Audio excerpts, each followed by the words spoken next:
N1SAG listening.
N1SAG November 1 Sierra Alpha Golf listening.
Two, three, 1, 2. Anybody out there?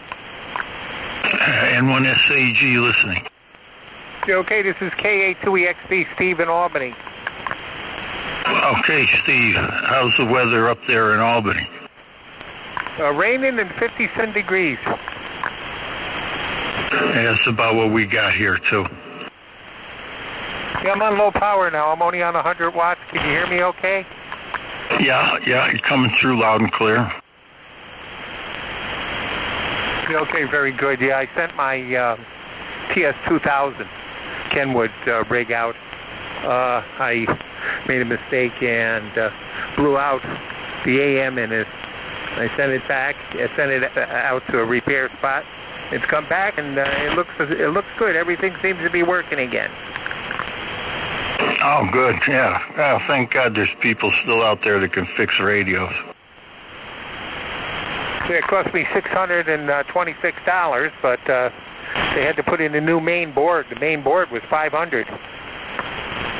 Yeah, that's what they do today. They just change the boards. Yeah, where'd you say you're located?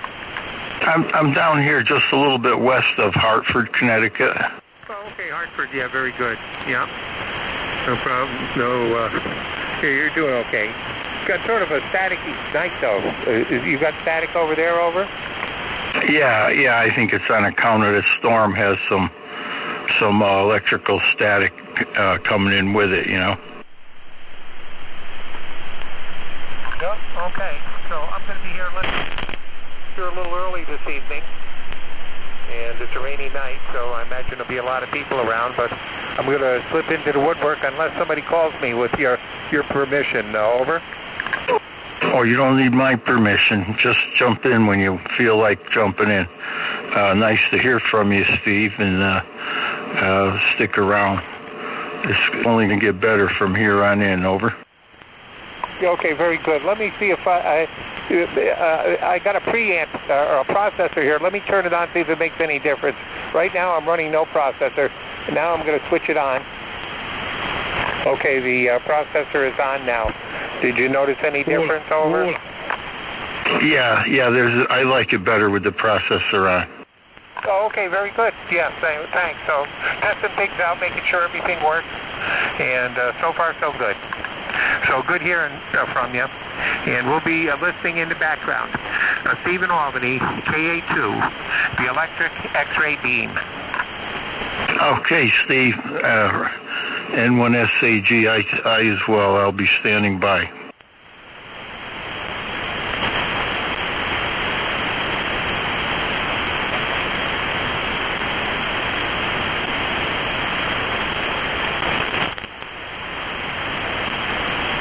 I'm hearing lightning.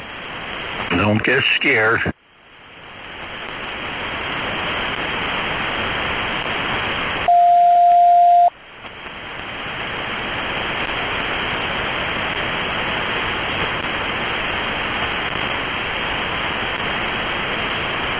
It's not so bad up here, Mark. Not yet, but wait an hour. Why, you getting some wicked strikes, wicked static? No, but I'm hearing it through the poor conditions. Yeah, well, every once in a while, you get a little, noise here, a little crash, but nothing like the other night. The other night was brutal.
M3 RMR.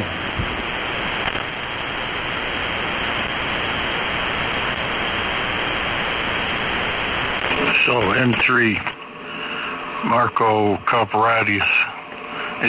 So it's got to be raining down there too, huh? No, it is not raining here. We are still in sunshine. Oh, all right. Yeah. No, it rained up here. Maybe you won't get rain. I don't know. I really didn't watch the weather map, you know. Are you sending some my way? Oh, so you are going to get some. I see some cloud cover off to the west in the distance, but nothing that looks like it's anywhere close to here. Well, when I was out, I was cooking on the grill, and the sky to the west, you know, got real black, dark, you know, and it just kind of swept right over us and started raining. Yeah, I keep hearing the lightning static, but I don't think that's anywhere close to me.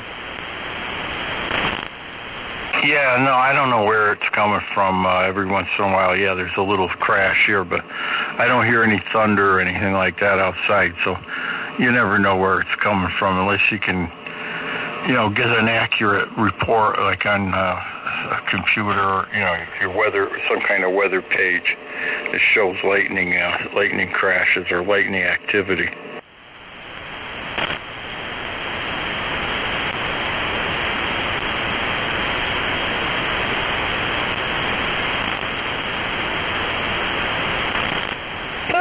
Okay, I see where it is. Yeah, there's a line that is going through Pennsylvania.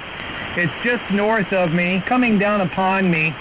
And it looks like that cloud that I'm seeing off to the northwest is part of that line, but it's very, very light showers.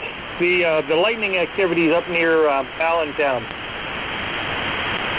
Oh, okay. Well, thanks for that information. Yeah, well, maybe it'll subside. Hopefully it's nothing bad, no air to ground or anything like that. Yeah, it's minimal. It looks like it's getting ready to fade. The heating of the day is gone, so it'll rain itself out and be done. Roger. Yeah, it was a nice day here. We had just hazy skies, but sunshine all day. Maybe one or two clouds, but mostly sunny and warm. Like you say, it must have been 65, 67. His T-shirt. I was out there in a T-shirt doing some yard work and enjoying the sunshine. Over. Oh, yeah. Yep.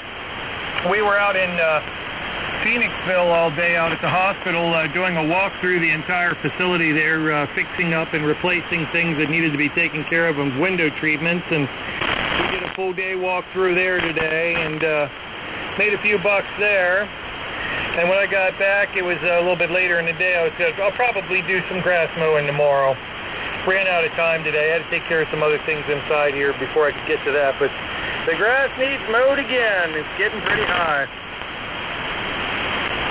Roger that. And when SAG here, yeah, we did mow our lawn once already this spring, and it is starting to grow now with all that rain. I got a lousy lawn here. I got the soil underneath is sandy, so it's hard to, it doesn't retain moisture for very long, but it's growing, like you say, it's the season. Over. 'Tis the season for the wheezing.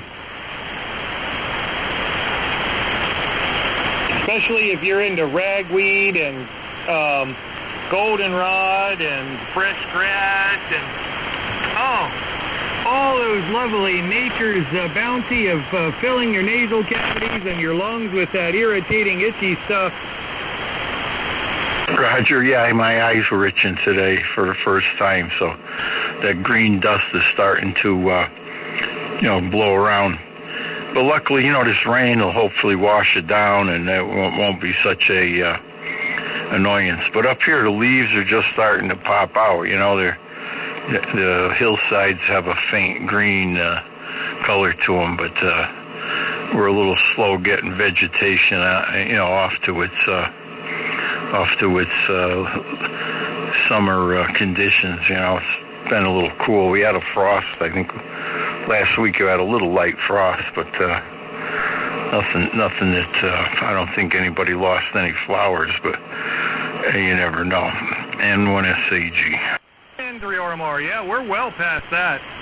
We're planting stuff in the garden at this point, getting ready to put tomatoes in. We've got cucumbers put in yesterday, and planted a raspberry bush, and put some parsley in, and grass needs mowed a second time. It actually probably should really be the third time, but I got lazy. All the leaves on the trees are in full outage now. There's one or two trees, I guess, that are probably still pushing them out, but most of the trees are in full bloom. And now that I mention it, looking at the walnut tree there, my uncle's walnut tree, and I am not seeing any leaves on that thing yet. I'm wondering if that didn't die. I know up here black walnut had the blight, and there's very few black walnut trees left alive that I know of anyway. But is it a black walnut? I don't know. I'm going to have to take a closer look before it gets dark. I'll have to take a walk up there and take a look at that. But I don't think there's any leaves coming out on that this year. And that thing's huge. That's at least a good 50-foot tree. That's a full size. Been there since I was born. Been there since my dad was born. That tree must be at least 80 years old, and I don't see any leaves on it. I wonder if it did get a blight. I don't know if it's a black walnut tree or not, but it doesn't look like it's got any action going on it. That's for sure. Roger, yeah, I wouldn't know how to tell by looking at it. You know, the only way I would know if it was black walnut is if we cut it open. You know, cut it down. We found one on the job we did. And the fellow we were working with has a sawmill, and we cut a log up, a nice log. He took it down his sawmill and made boards out of it because, you know, they're just not around anymore. And he wanted to make some rifle stocks or something. He he does a little woodworking and that sort of thing, I guess, too. But he gave me a little piece of it too. I got it down here in the cellar. It's really nice looking wood, you know. It's very clear too, nice tight grain. Almost reminds you of like cherry. If you ever saw, cherry. Cherry furniture has that nice, or cherry flooring, you know. But walnut's an even tighter grain. Yeah, it looks like. Yeah, I know cherry even burns nice. If I wouldn't burn a good piece for furniture, but we had some naughty cherry here one time that we burned, and oh boy, that smelled great. It burned a long time, burned real clean, and it just smelled great on the smoke. So yeah, I don't burn wood anymore because now I've got the waste oil program going on. But yeah, that was some good stuff when it was cooking. Oh, Roger, yeah, cherry's good heat and wood, no doubt. And, yeah, this black walnut, it's dark, it's almost black, and that's why I guess why they call it black walnut, but I really don't know where it got its name. But anyway, when you cut it down, the outer layers of the tree are light, but the whole core seems to be dark, like that black, right to the center of the tree. So quite a unique it was quite a unique thing for me. Like I said, I never really knew black walnut anyway, but this one fella, he identified it right away. He says, hey, that looks like black walnut. So we saved that tree, put it aside, and took a log home, and he made boards out of it, I guess. Yeah, okay, very good. Just trying something here. Audio. Do you hear any distortion on the signal here? No, here, go ahead. I'll turn the volume up and listen. Yeah, I just doing a little test here. I just want to know audio. Okay. Let me drop this back down here and see what we get here. Audio. Okay. I see the difference. Audio. 1, 2, 1, 2. No, I don't notice any distortion. Okay, yeah, I just wanted to, if there was anything truly noticeable in the signal, or flat topping, or anything goofy or weird. Yeah, the signal looked fine on the scope here too. So if I know what I'm looking at. Over. Yeah, very good. Yep, I was just driving the amp there just a little bit harder than normal. I just wanted to see what its capabilities were compared to where I normally have it set, and just lets me know kind of where exactly it was happy. You got to know these things. A man needs to know his limitations. You got that from a Clint Eastwood movie. Yeah, but it's very true. Yeah, no, I agree with you 100%. Oh yeah, Clint was not only was he a good actor, but he's a very smart man. And anybody that lives that long in Hollywood and still retains his his common sense and brain power, it says something about him. Yeah, I was a big fan of him. My wife is his biggest fan, and in fact, just the other night on TV, I watched The Good, the Bad, and the Ugly for about the 200th time. I can't get enough of it.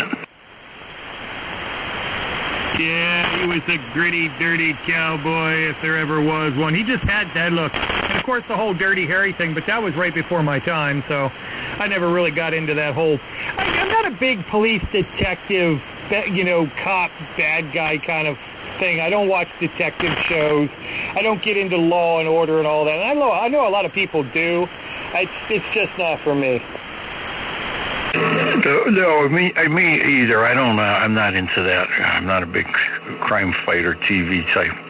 But the Dirty Harry shows we watched only, we were big fans of the Dirty Harry movies only because of Clint. He was probably the only reason. But yeah, get back to The Good, Bad, and the Ugly. Tuco's gone, and so is an Angel Eyes. They both passed away, but Clint's still hanging in there. Oh, yeah, he's going to outlive them all. He'll probably live forever. Yeah, Rowdy Yates. There's a couple good lightning hits. You remember Rawhide, Mar? Rawhide. If I saw the flick, I probably could say yes, but I don't have it in memory right now. All right, yeah, well, back in I guess it was early 60s, late 50s, Clint Eastwood starred in I think it came on every Friday night, maybe. I can't remember what it was, but every week there was like a little show called Rawhide. It was they were wranglers, they were cowboys, and they'd be always had. And Clint Eastwood's name was Rowdy Yates, and he was their he was like the right-hand man to the and I can't remember the cattle driver, the head guy's name. Was the funny name. He's gone too, but it was a real popular show. Clint's had such a long and diverse career. Well, even here, just up in his old age, he's still doing movies about, I think he had that one with that woman boxer. He just did that recently. He directed so many different movies, and I mean, he's probably got more money than all of Hollywood. And he's at that point in his life and in his career where he can basically tell them all just go to hell. Because he gets a lot of crap from a lot of the people in Hollywood for their political ideologies and views, and he just don't go along with that. So, but he's in a situation where he doesn't need to agree with anybody anymore. He can be whatever he wants to be. Yeah, he's a great guy, great actor.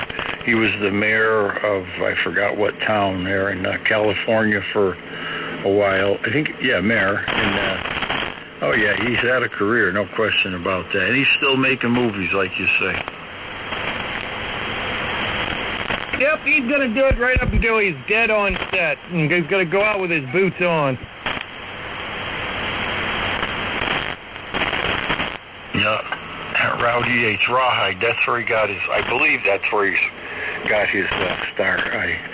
Unless he had anything before that, but I don't remember anything, but I certainly remember Rawhide. It was, and they had the cook. The cook's name was Mushy, and I forgot his name. And you see a lot of he was in a couple of his other cowboy movies. I don't know if he was in Good, Bad, and the Ugly, but he was in High Plains Drifter, and he might have been in one or two other ones too. I don't know. Yeah, all those great westerns. You know, I don't even really like western movies that much, but the ones that he were in, spaghetti westerns, you know, they're made in Italy, and the other movies, it didn't really matter what Clint was in. He just did a really good job. He just had that gritty, great act. I mean, he was just a good western actor, and he did good on other things too. But yeah, he was just all around good. There's a handful of really good actors in Hollywood that have just really done a good job. And you know, every time they were in a movie, except for maybe one or two, their presence really made the movie stand out. I can think of Clint. I can think of come on, the black one. You know who I'm talking about, the older black one. Oh, his name was just right there in the tip of my tongue. Oh my God. I'm here. Hello, Ray. How you doing?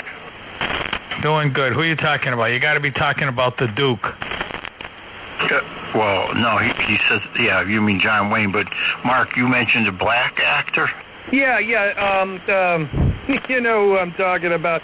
He was, I can't believe I'm going brain dead. I can see his face and everything.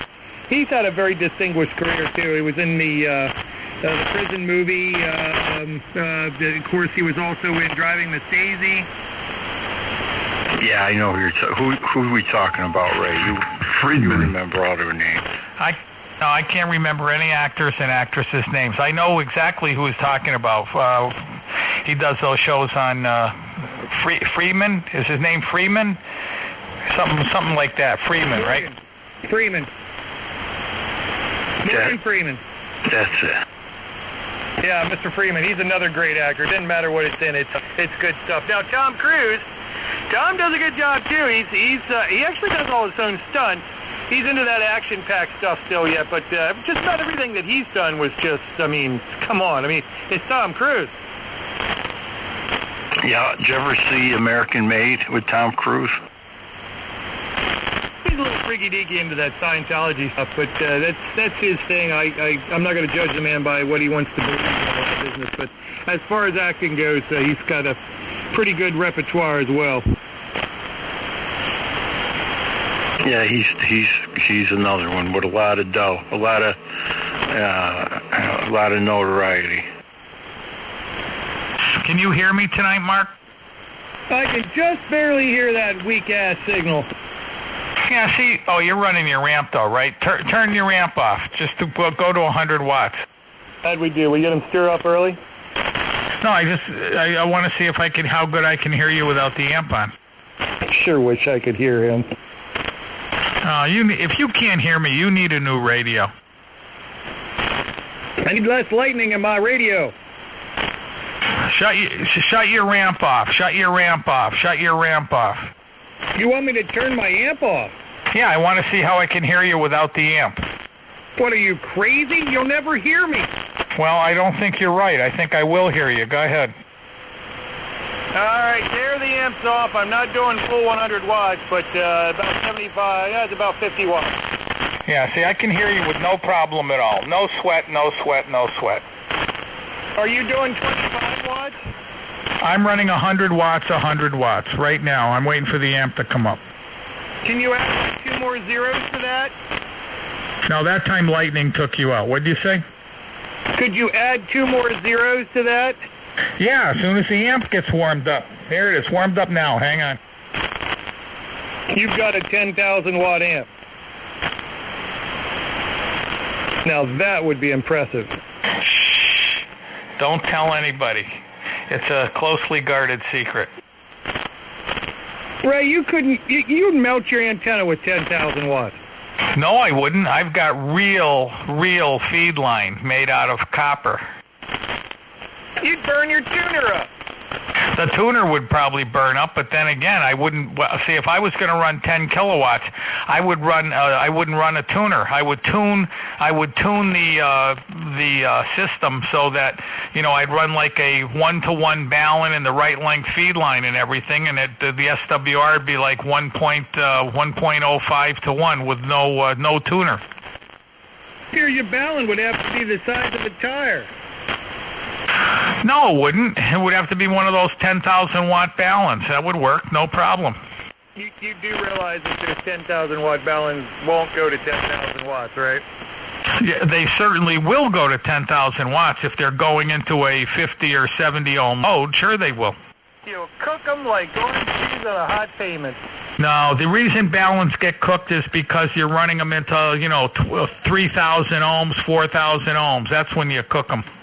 Well, what else would you use a Ballon for if you weren't trying to mismatch a dummy load or something stupid? You never, ever put a Ballon in that situation. You run the tuners like I have with the Ballon in the input. Then the Ballon never sees any oddball loads. Oh, what fun is that, Ray? I'm talking about the average ham. I'm not talking about you. Oh, well, okay. I didn't realize that. I thought you were attempting to compare the average ham to me. Well, no, I can't say that because I like you too much now. I can't bust on you anymore. But anyway, yeah, I don't know about that 10,000 watts in that Ballon. I think you might have to have one about the size of an 8-inch speaker. So who cares? If you had the money to have a 10,000 watt amplifier, you could spend $300 or $400 on a Ballon. You call up Ballon Design. You tell the guy I'm running 15 kilowatts and I want a really rugged Ballon. I want it wound out of like 8-gauge Teflon wire. Make it for me. I don't care what it costs. Listen, I actually talked to a guy one time. I still have the relay. I had an HF402 coaxial relay, and it's got 6 connectors on it, and 2 of those connectors have to be jumpered by a piece of cable about an inch or 2 long. You follow what I'm talking about? Yeah. So I called up this Nemo Electronics, and I told the guy, I said, the problem, I got this HF402 relay. It's got 2 end connectors. They're this far apart. The center-to-center distance between the 2 connectors is 0.88 inches, 0.88, and I want a Teflon, I want that 1/4-inch solid Teflon wire with the 2 little short, you ever see the little short Teflon connectors? I mean, the end connectors they make, their total length is about 1/2 inch or maybe a little bit more than 1/2 inch. You ever see them? They're made for hardline. I can't say that I have, but I'll go along with the story. Continue. Okay, well, the total connector length's not more than 3/4 of an inch. I don't think it's even that much. And they're made for this 1/4-inch hardline. So I said, I want a circle, a little circle made with like a 2-inch loop, and I want 0.88 inches center to center. The guy says, gee, you don't want too much, do you? And I said, no. I said, but here's the plus. I don't care what it costs. I said, I just want you to make it. So the guy says, I'll tell you what I'll do. I want $80 for it, and I'll only try it twice. He said, because that's really, really going to be hard to do. He said, if I can't do it on the second shot, you're out of luck. I said, fine, just make it and send it. So the guy made it, and he sent it to me, and I got it, and I just dropped it right into the 2 connectors, and I just held it by the center loop. Of course, it's solid now. Don't forget, it's hardline. It's like solid. It's almost one piece. And I just pushed it right down in, and it went right down in. Okay, that's the first part of the story. So the guy did a great job. Charged me $80. I was happy as a clam. Now, you want the rest of the story? Well, as long as you make it through the lightning crashes, which completely wipe you out when they do it, but I'm catching about 90% of what you're saying, so continue. So anyway, I screw this into the balun. I put it up on the tower. I get in here. I don't have any receive. No receive. So I go, well, that's impossible. And I bring the tower back down. I got the relay, the box. I take the box off the tower and I'm ohming it out. And sure enough, there's no connection in the cable. So I checked the cable, both sides, and it's perfect. It's got connection. I put my Fluke, plugged it right into the center pins on the relay, and they have connection, but yet it's not going around the loop. You follow so far? I believe so. So I checked this like 3 or 4 times, and I put it back together, and it doesn't work. So finally, after about 6 hours working on this thing, I called the guy that sold me the relay. I explained the thing to him, and he says, "You do realize what you're telling me is impossible?" I said, "Yes, I do." I said, "But I'm at wit's end. I've been screwing with this thing for like 6 or 8 hours, and I just can't figure it out. I'm missing something." He goes, "Well, the relay's good, and the wire's good, and yet when you screw it together, it has no connection." He said, "That's impossible." He said, "I don't know how I can help you." He says, "But you and I both know that what you're telling me is not possible." So I said, "Well, let me go back to it." So I screw it back together, and then I figured it out. That loop was so tight. It was so tight between the two connectors. You'd screw one connector down, and when you went to screw the other connector, it would turn 2 or 3 turns and lock up solid. I mean, solid. You couldn't even, crank on it as hard as you want, and it was locked up, but the pin wasn't in. So the answer to this was you screw one connector down 1 turn, then you go to the other one and you put it down a turn. Then you go back and forth until you screw them all the way down, and then it finally worked. And that literally took me 8 hours to figure out. And that's just one of those things that hams run into once in a while, that there is just simply no easy way to figure it out. That's why you're here, to tell us all your mistakes so we don't do that dumbass stuff ourselves. Well, see, if you were using a flexible cable like coax cable, that would never happen. If it was Teflon coax cable, it wouldn't happen. But with hardline, it happens. Did you turn your amp on finally? Yeah, the amp's on. It's running full bore, baby. All kinds of power. And I still have that relay, and I still have that little jumper in it. I'm currently haggling with my buddy over a gold Ecstatic D104 in mint condition. Yeah, well, if you had to have a gold D104, that'd be great. Except, you have to have the mod done to it.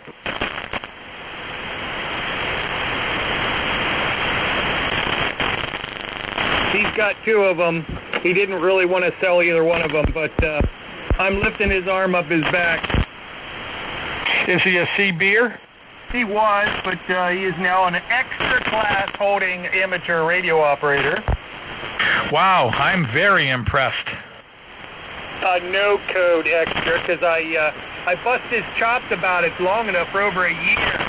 I told him he couldn't do it because he was too sorry of a CB operator to get off his butt and actually get his license. So he proved me wrong by getting 100% both on his general and his extra.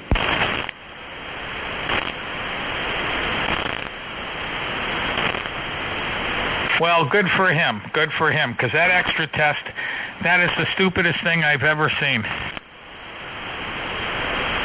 Oh, I was into that for years and years, and he was into it for years and years. The problem with it is that the one frequency that I was always on every morning on, they all died. They were so old, they all died.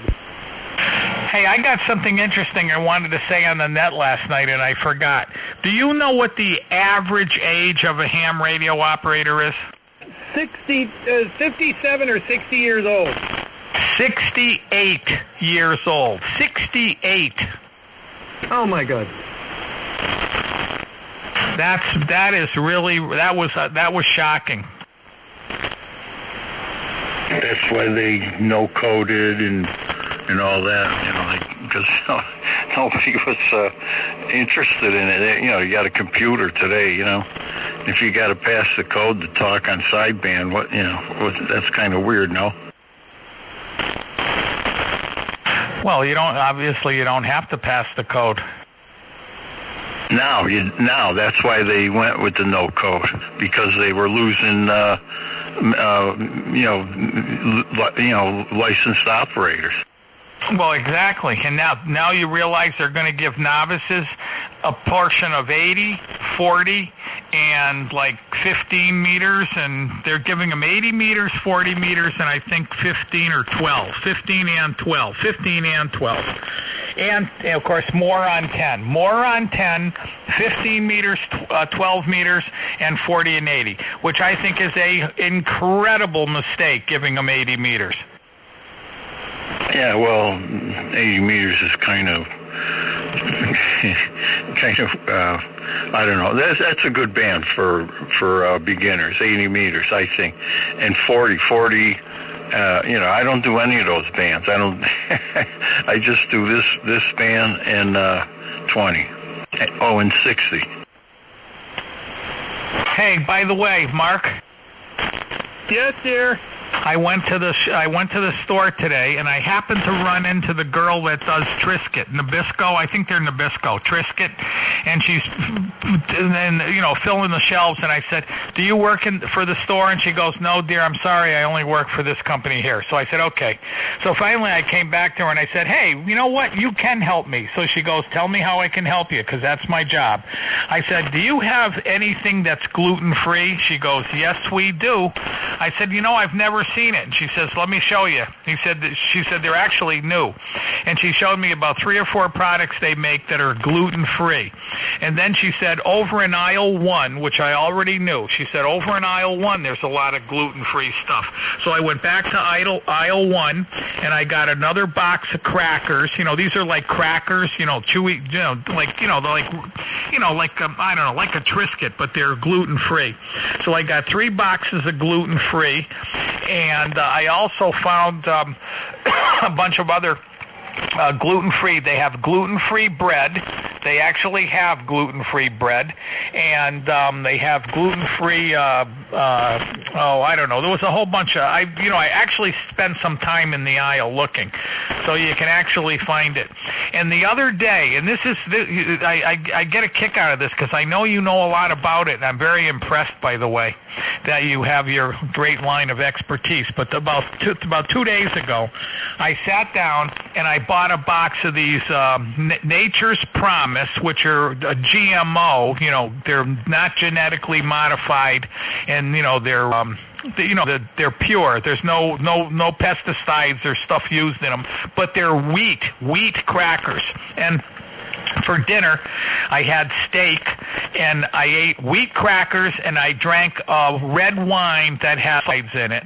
And the next day and a half, my heart was skipping beats again. It was skipping beats up until today. It was actually skipping up until this morning, and I think it finally stopped now. But I don't know if it's from eating the wheat crackers or it's the sulfides in the wine. I kind of suspect it's the sulfides.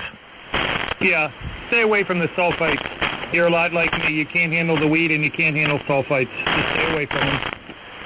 But it's amazing. I mean, it's truly amazing. And in all honesty, I mean this from the bottom of my heart. Thank God for you, because really, you turned me in the right direction, and it's just amazing. Once you see the light, God turns the light on. Of course, God is you. You turn the light on, and then you see in reality what's really going on. That was good. You did a good job on that. Whoa. There's only one that is good, and that is God, and I am not God. Oh, that's right. But you have a direct connection to God, right? I'd like to think that maybe me and God are friends, but I don't know about that whole red phone thing. The red phone? Why? Do you have one? It's, like from Washington to Moscow. Yeah, but here's the answer to the question. Does the phone ever ring? Baby, the phone's always ringing when it comes to God. You just got to learn how to listen for the right ringtone.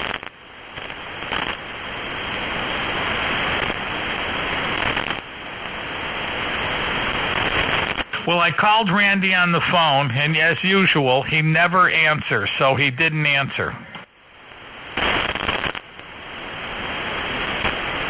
Never say never. W2MUR. Hello, N1DBL. Hello, Ray, Mark. I thought I heard Dave in there a while back. What's going on?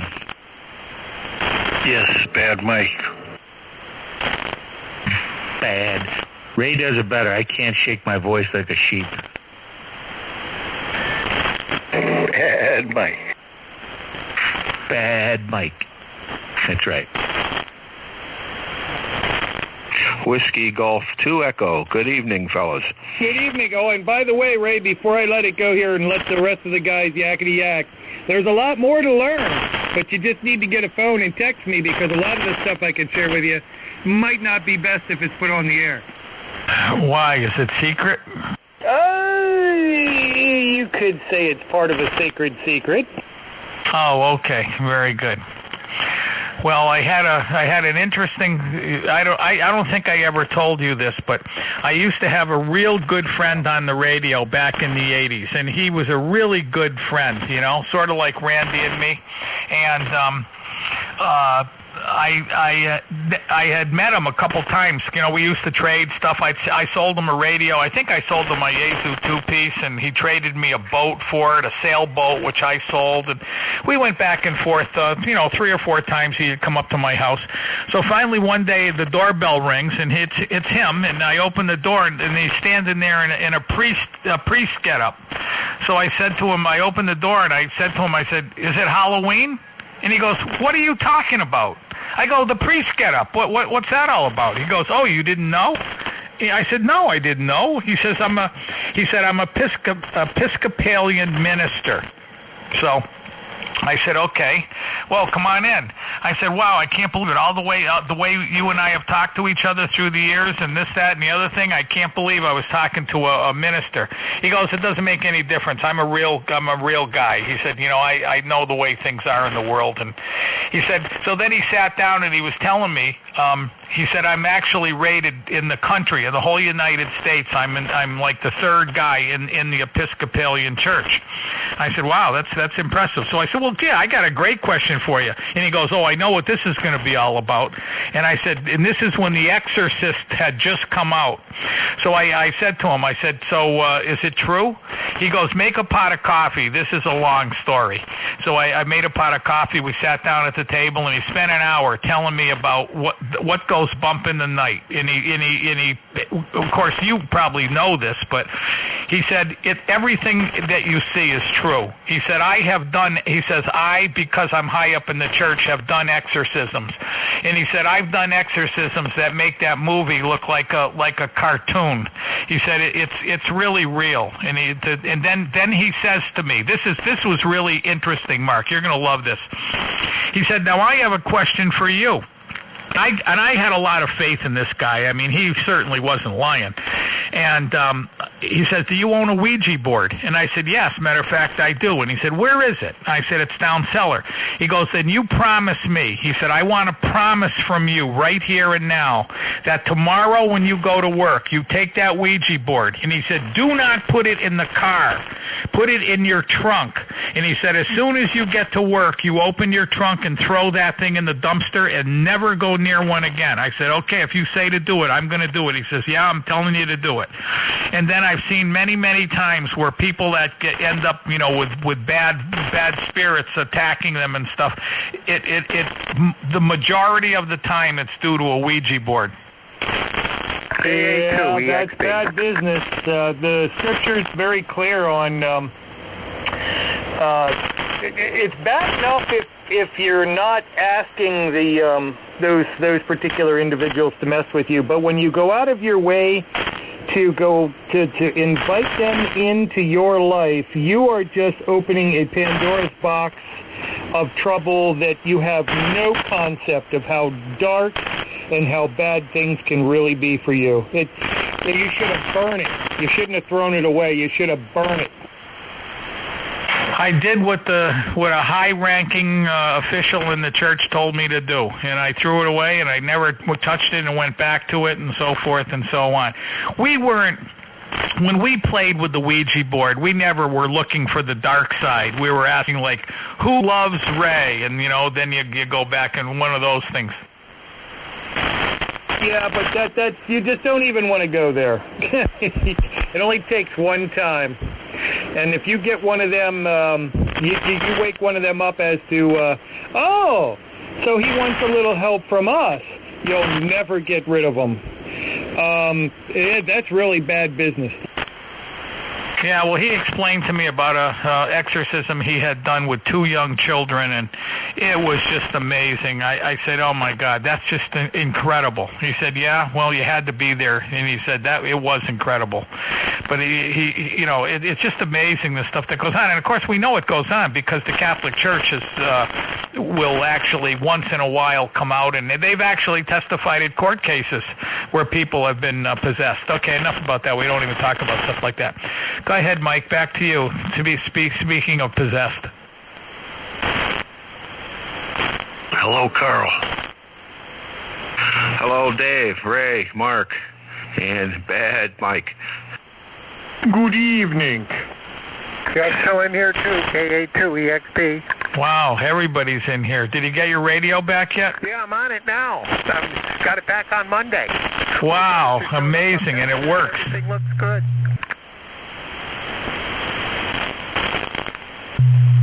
How long was it gone for? I don't know, better part of 2 months. They had to put a new main board in. Main board cost $500. Cost me $76 to ship it out. And I guess they really charged me about $150 for the repair. So altogether, up and back with the repair, it came to probably $726. Right, well, you know what I have to say about that, so let's not even get into it. I'm just happy to have it back. I love this thing. Good evening, Steve. Well, here then, if you love it that much and you don't want to spend another $776 or whatever, make 100% sure that you disconnect the antenna every single time you leave the radio room from here on in. Oh, yeah, we're not going to make that mistake again. No hooking 2 radios together through the same coax switch either. Right, well, the thing is, I would suspect because of what you do for a living, okay, because I know you fix appliances, anybody that can fix those things should know better than to do what you did. Well, yeah, I admit that I am prone to occasional stupidity. Well, everybody makes mistakes, but, that's the mistake that you never make because it's inevitable that you're going to eventually screw the wrong connector to the wrong thing, No, you're absolutely right. So, no problem making a mistake. You don't learn through doing things right, but now you make a mistake, and now it's branded on my mind.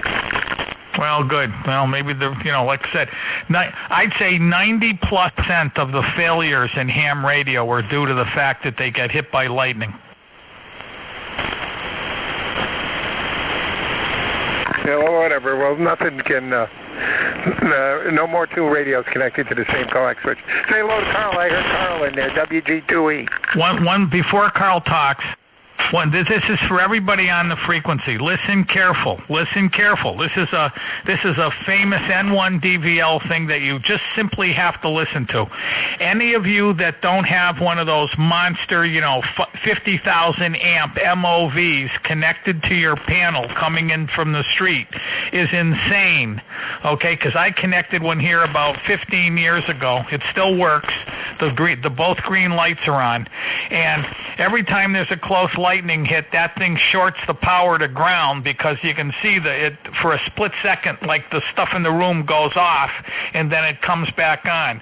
And every single time that happens, it probably would have fried the equipment. So if you want some real serious protection, back when I bought this, they cost $75. They're probably $75 to $100 now. Especially you, Carl. Do you have one of those on your panel? No, I don't. I should have probably had one put in when they replaced the panel. Well, you're smart enough to do it yourself. Just go to the local electrical supply store, buy the biggest one you can get, an MOV, the biggest one. It's just got 3 leads. You just connect them across the 2, and then one goes to ground and the other goes across the 2 hot leads coming in. I'm sure you could figure that out. And Mike, if you're here, your son's an electrician. Have him put one on your box if you don't have one. That'll save 90% of the breakage inside the house. since I put that unit on, I have never had anything inside the house fail. Yeah, I have one. I'm getting ready to put it up. I just had to connect it this week. The old metal oxide varistor trick. Yep, but these are huge. They'll short 20,000 amps to ground. These things are big. I think the thing cost me like $80. Well, you know what? For $80, if it saves one piece of equipment. I used to go through TVs here. Every 4 or 5 years I'd lose a TV. Ever since, I got a TV that I bought, I bet you 10 years ago. I'd say about 10. It goes 24 hours a day, 7 days a week, and it still works. It's amazing.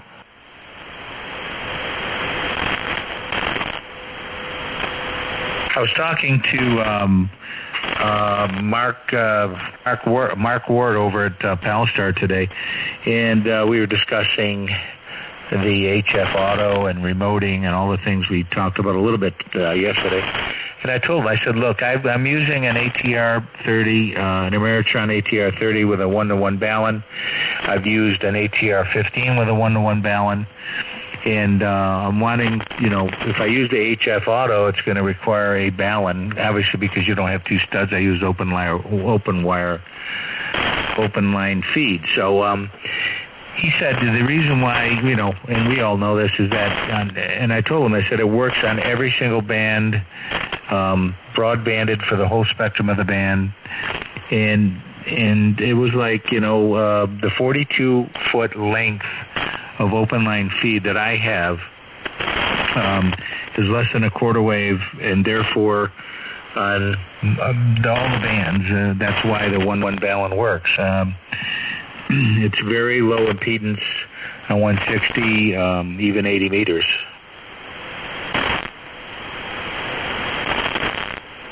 Well, if you're lucky, you're lucky. I am really lucky. When this all started almost a year ago, I put 50-foot section open line when I made it, and I just cut it down 1 foot at a time and measured it with the analyzer, and cut another foot off, measured it until I got down to the 42 feet, which is miraculous, really.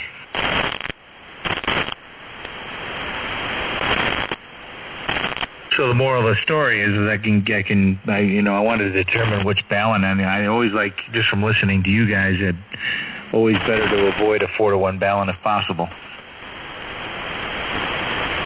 Definitely. You never want to use a 4-to-1. Never. So what'd you find out about the remoting? Are you going to be able to run the whole thing from elsewhere? Yeah, he suggested that there's a couple ways. Number one, you could just simply remote into your. This is the simplest way. It's all. We can remote in with the ICOM software, but it's a little tricky. See, with the Palstar, you've got to be able to turn the main power on. I got a red main switch that turns on and off, and then I've got the standby operate on my touchscreen. So I could turn the power on and off with like a Lutron device, modify a Lutron device, and do it that way, and have it when it starts up automatically be in the operate mode. I don't like that. So he suggested to use TRX Manager, which I've been looking at right now. It's like $75, and you put it on let's see, what are the different phones that are out? Not an iPhone. It's anyway, it doesn't matter. It's not an iPhone. But I looked at this remote software, and man, it does a lot. It's got little plug-ins for the LA1K. It's got a plug. You don't need anything on the HF tuner. The main thing is, that you be able to set up your ICOM 7610. That when you're tuning, you're not using the internal tuner, but you bypass the internal tuner and you're using the HF Auto, and you're only doing it with 10 watts. Hey, well, let me ask you a question. Could you run all this stuff? I know you can run the radio, you can run the tuner, whatever, from a single computer that's in your shack, just running it while you're there at that computer. Is that possible? Yes, that's actually the nice a nice way to start the whole remoting process so that you kind of get a feel for it. And then the next step is then to remote in from a phone to the IP address. Okay, are you familiar at all with the program called TeamViewer? Yeah, I've heard of TeamViewer in business. Oh, well, it's absolutely awesome. You can get it for yourself to use for free. And basically, I have every computer I own is running TeamViewer, and I can log in and run that computer from any other of my computers, as well as my Android phone.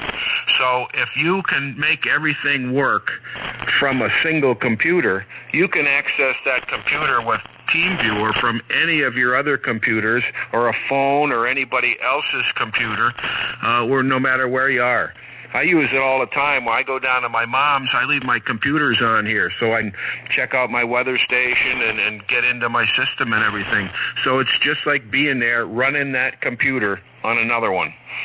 That actually sounds a lot clearer. This TRX Manager is designed to work with Android, and honestly, it does so much. It's a little busy to look at. W2MUR. Okay, and even if you don't do your complete everything through one computer, you can use a computer at your house to turn things on and off and do things, and then just use that RSBA1 remote software or whatever. And I thought about that, getting those outlet controls there, I don't know, Wemos and whatever they are, that you can turn on and off an outlet. So if you have something that has that you can leave on, you could just switch it at the outlet. I always figured if I had an outlet like that, I could reboot a computer here if it locked up or whatever, just by turning the outlet on and off. WG2E. Yeah, well, I've got everything Lutroned out right now. I've got the whole house is smart. It has a smart controls. So the only question is I got to find a device that'll switch on and off 220. So that would be a great way to go. I mean, that sounds like but the thing is I got to find a nice bit of software. I'm not sure how Android would work, in TeamViewer, touching, using my Android to actually touch the ICOM, radio controlled software. So I know we're getting a little deep here. So I'll turn it back to Ned here in a little bit. But actually, Mark said he might join us tonight later. He's actually up on 1936. He's on 1936. I said, well, come on down to 1930. And I told him, I said, we're the guys that sent him the world famous Toad Harbor certificate approving the LA1K, and he says they made copies of it, and it's all over the place. So Mark is the head engineer, technician under Paul, who runs the LA1K and the HF Auto programs. So maybe he'll join us a little later. We'll see. Oh, okay. Well, that would be interesting. Okay, and just one other thought, and we'll get on to a different subject. Why not use one of your 110 Lutron controllers to pull in a 110-volt relay and use that to turn your 220 on and off? Yeah, there's lots and lots of ways to do it. Absolutely. You could put Lutron makes devices that go right into your breaker box that are Wi-Fi'd as well. So there's a million ways, not a million, but there's many, many ways you can do this. Okay, well, we're going to want to hear about it all when you're working it. Back to net, WG2E.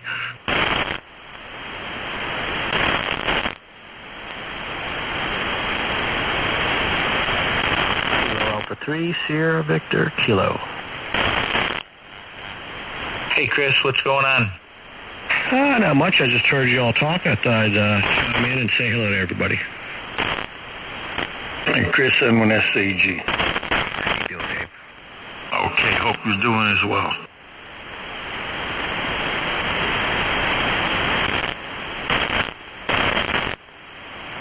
So what have I missed?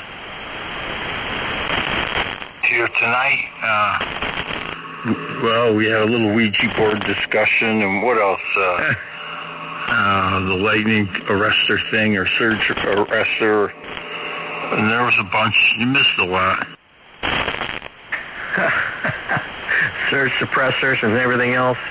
I got all of that in the radio system. Yeah, what do you call those things? EMBs or EMOs? I don't know. Mike Oscar Victor. Oh, Mike MOVs. MOVs. You got one of those, Chris? I'm sorry, do I have a what? An MOV. I don't know that term.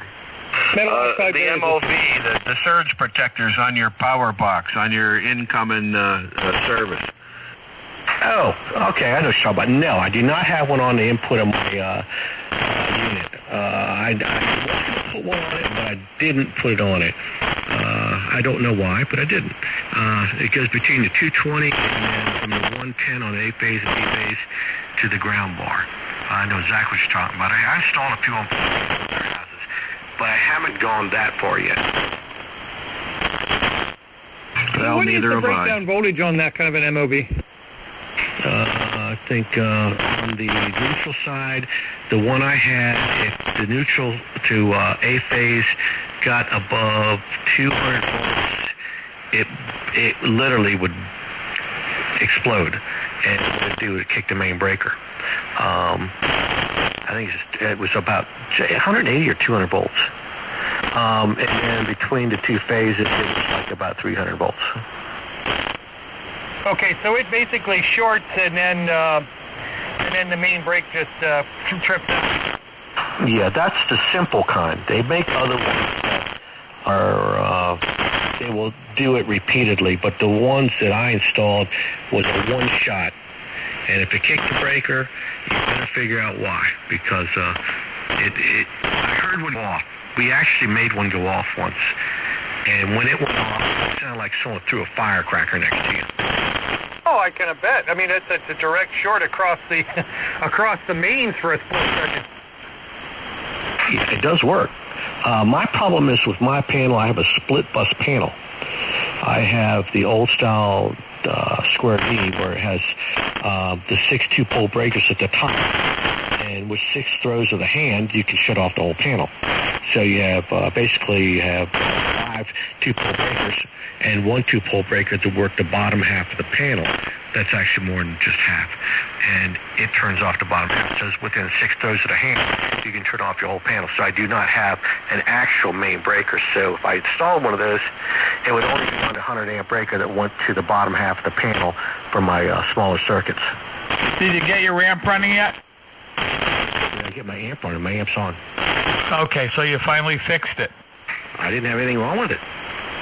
Well, I thought you said the other night you never put it back together. That wasn't me.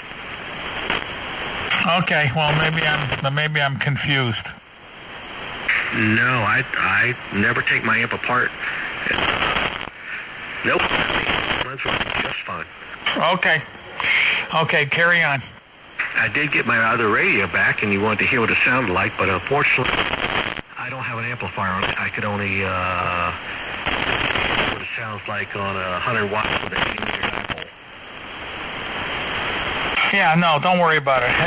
Somebody text Randy. I called him, he didn't answer. He's supposed to come on and do that watt meter test for me, and I really would like that done.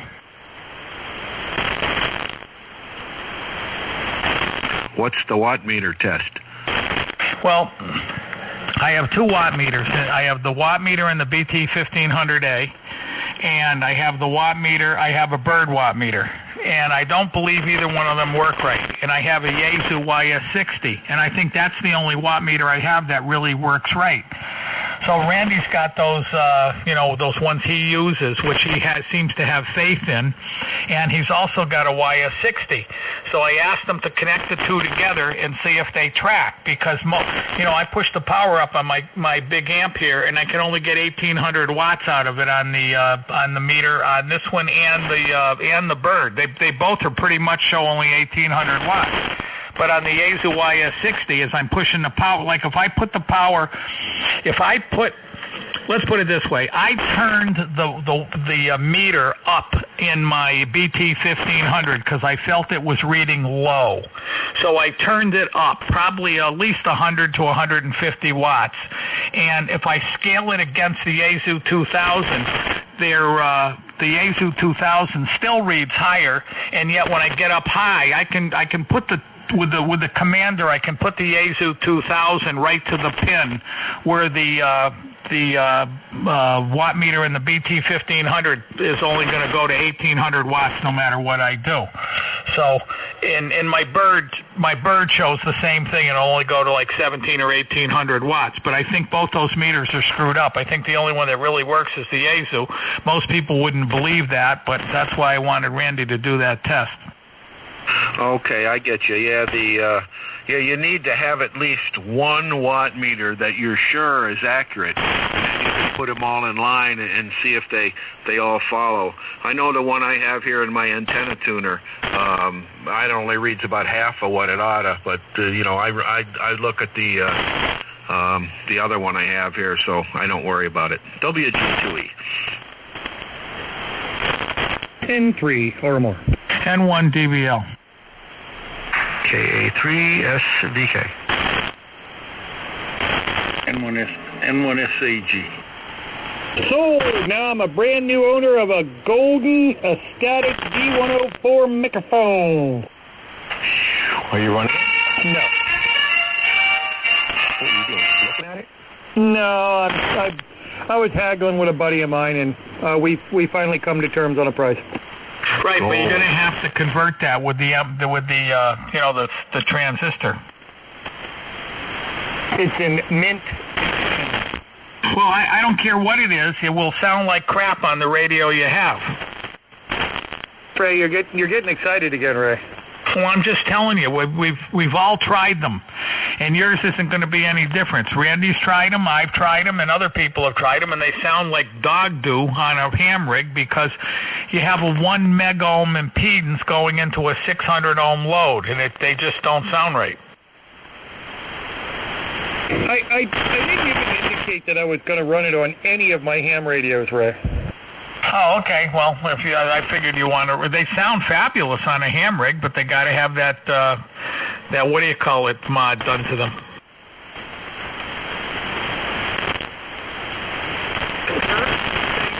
First. Hey, Chris, does your car have a lithium battery in it or lithium-ion battery? That's a good question.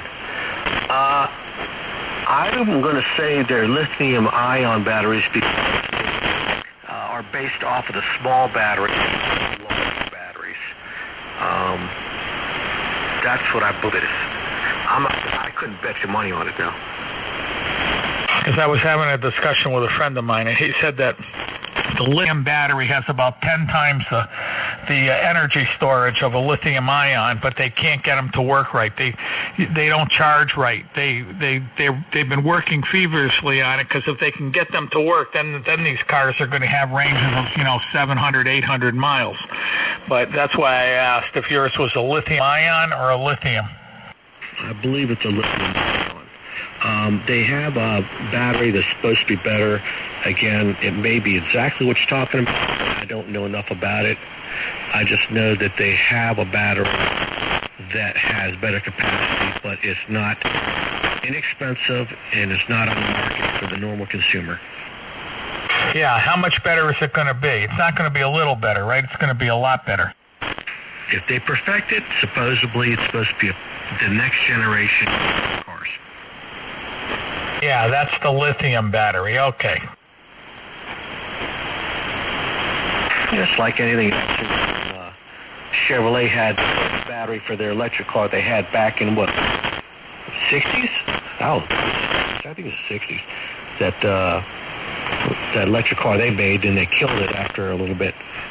They just used regular batteries, and actually it worked pretty good back then, and people loved it. But they didn't like the idea that they weren't going to get any money out of maintenance. Yeah, that's always a problem. Bad for business model. Yeah, but this is a leading putting technology in it if they wanted to, but they didn't think it was the right thing for them to do, I guess, at the time. Well, once you saturate the market with a product that doesn't fail, I mean, you better come up with something else or go out of business. You can't use lead-acid batteries for these chores because they just weigh 10 times too much. Yeah, lead-acid batteries, you pretty much don't want to deplete them. You're going to ruin them. You could probably go down 50%. Yeah, the charge time is too long as well. Okay. If you want them to last, but if you go much further than that, you're going to just, the lead acid won't come back for the dam.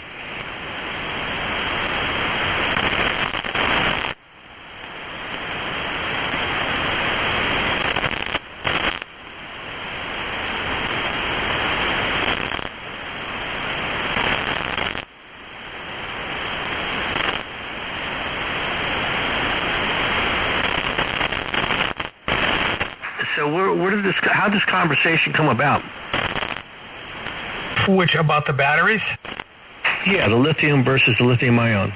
Because I was talking to a friend of mine today, and we're just discussing batteries, and he was telling me that the lithium-ion battery is very good. It's very light and makes a lot of power. But the pure lithium battery is going to be a major improvement. But they don't have a very long life because when they charge them, the material, the lithium doesn't come back onto the plates correctly, and that's the problem. And they have a very short life. But he says they have about 10 times the power of a lithium ion. I find it's hard to believe it's that much better.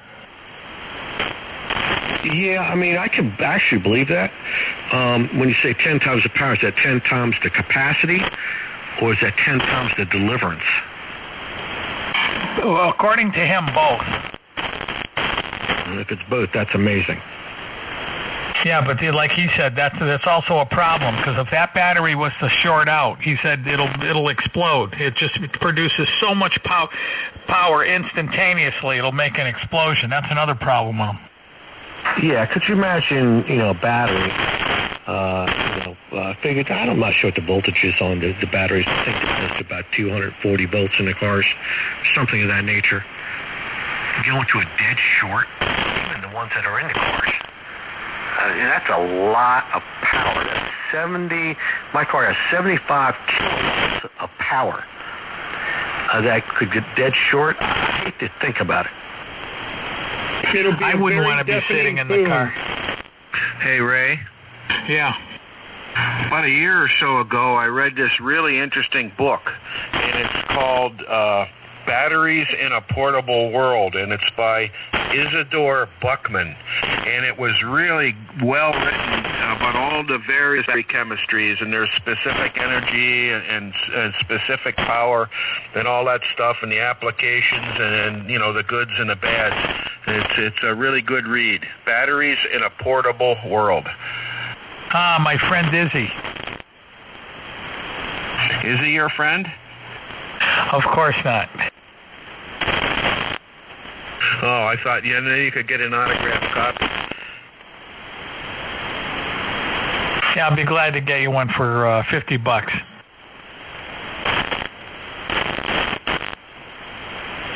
Anyway, it was a really good read, and it goes through all those things, why some of them will charge well and why some of them won't, and why they explode and why they don't.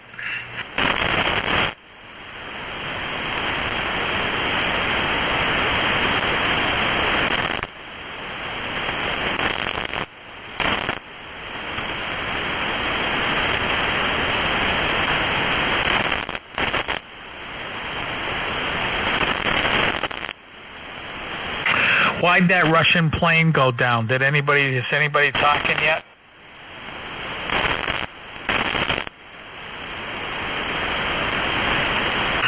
I don't know what was the reason they turned around. Fire on board after takeoff. Okay, so they were like on fire when they landed? Yeah, bad. Yeah, really bad. But, the thing is, that could have been I was talking to Paul about it. He said, that looks like a terrorist attack. Well, they showed a video of it coming down. It wasn't on fire coming down, but it hit the runway and then bounced up and then went down again, and that's when it hit the second time, I think, is when a wing broke or something happened where the fuel all got out. Well, the pilot screwed because that's what they said. It looked like a hard landing. But, you know, the problem is that with a commercial airliner, you can take off with full tanks, but you cannot land it with full tanks. Yeah, well, I understand. And normally if there's no rush, they'll dump fuel before they land. Yeah, the problem was that they couldn't dump the fuel over Moscow. And there was videos of the inside of the cockpit. It's amazing, only 13 people died. How many? 80? 13 people, and everybody else survived. I thought they said 80 died. Only 13 died? Only 13.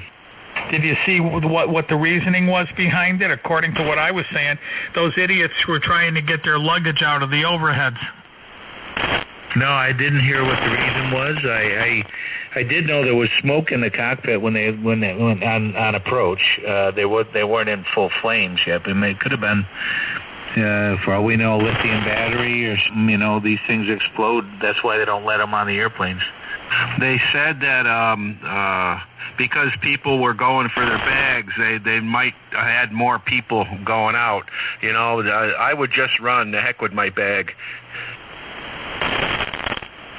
What happens if in your bag was your Kenwood 890? That's what insurance is for. Yeah, okay. Because I was going to say, it was a 7610. Hell, just leave it behind. Oh, you're very kind. So most of those people probably have cash in their bags to bribe everybody on the way in. Yeah, that could be. Yeah, that's right. They should have just inspected the people that had bags. It was probably all full of money, rubles or whatever they have over there.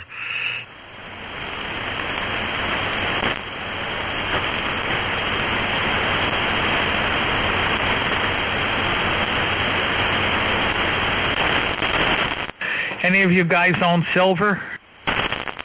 I have it in. Yeah, I got ET. Electronic, I own it electronically. I don't own physical, but I used to own physical back about 12 years ago when it was trading about $5 an ounce, and I would make $1,500 every time it just moved 15 cents. You know. Yeah, not bad. So how do you explain? Don't go into a big long dissertation, but what do you do? Just watch silver every day, but the problem is you buy it from some guy and you pay a premium, and then when you sell it, you pay a premium, right? Yeah, but you do this thing called leveraging.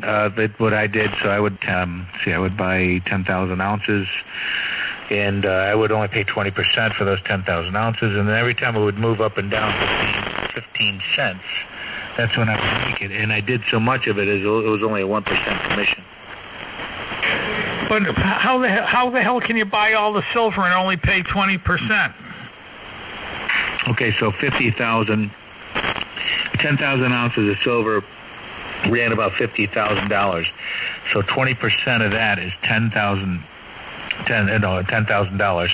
So for $10,000, you could buy 50,000 ounces of silver, and it's margined. So the idea about margining is it allows you to get into more of it, and then you know the more money you make, the more you pay for. It's like, you know, you got to pay for the extra 80%. It's a risky thing. I like silver because it moved very slowly. You could look at it every day. It moved very slowly, you know. But when do you have to come up with the rest of the money? You have to eventually come up with it, don't you? Not really. You're paying interest on it. So you're paying a little bit of interest on it. So you're motivated to get a position where you're owning those 10,000 ounces. You want to own that, you know, so that you build it up. You come in at 20% of the cost, and then you just, you know, you take your profit and you buy real silver until you own it all.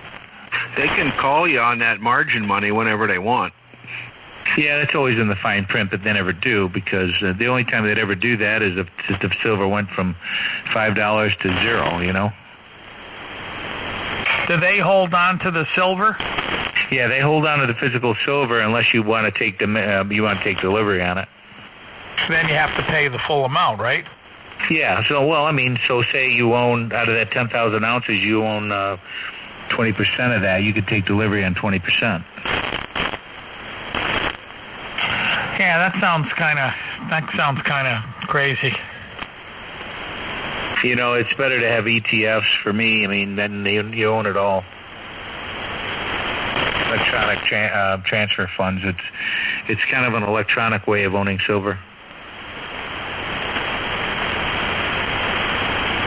Yeah, but then you have to trust people.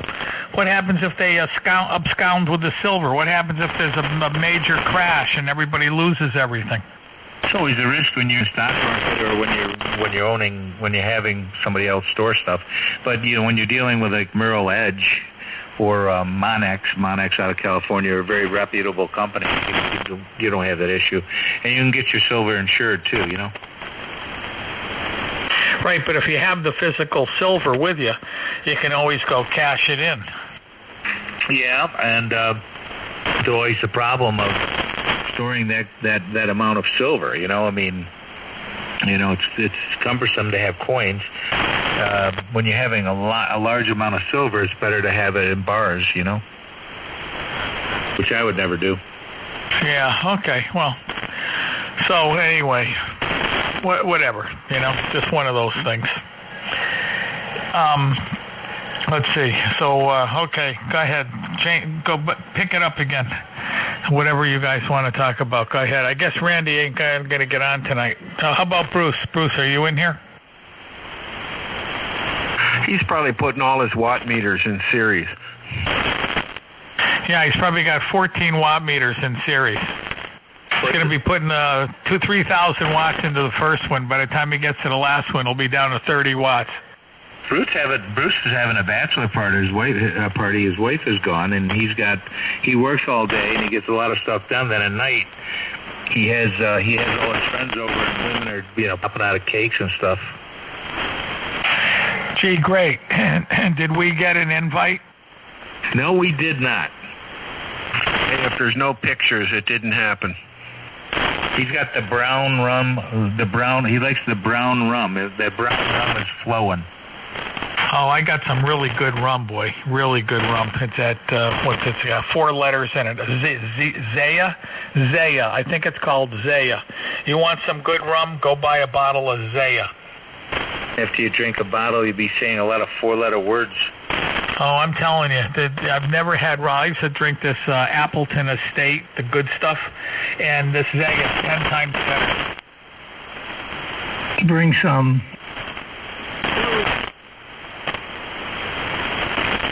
So you decided to stop the party and come to talk to your pals? Yeah, party. I was down at a planning board meeting. God, I think I'd rather stick a needle in my eye.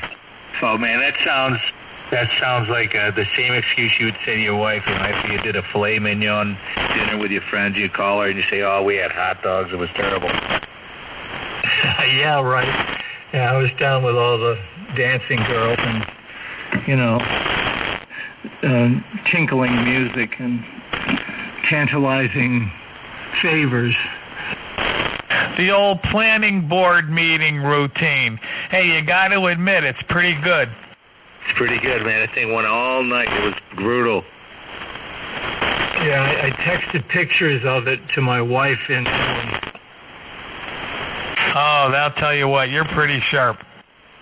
What you got to do is tell a couple guys to make believe they're sleeping and take pictures of them. Send her some. Yeah, I'll do that in the morning when I get my wits about me. So what's going on in Italy?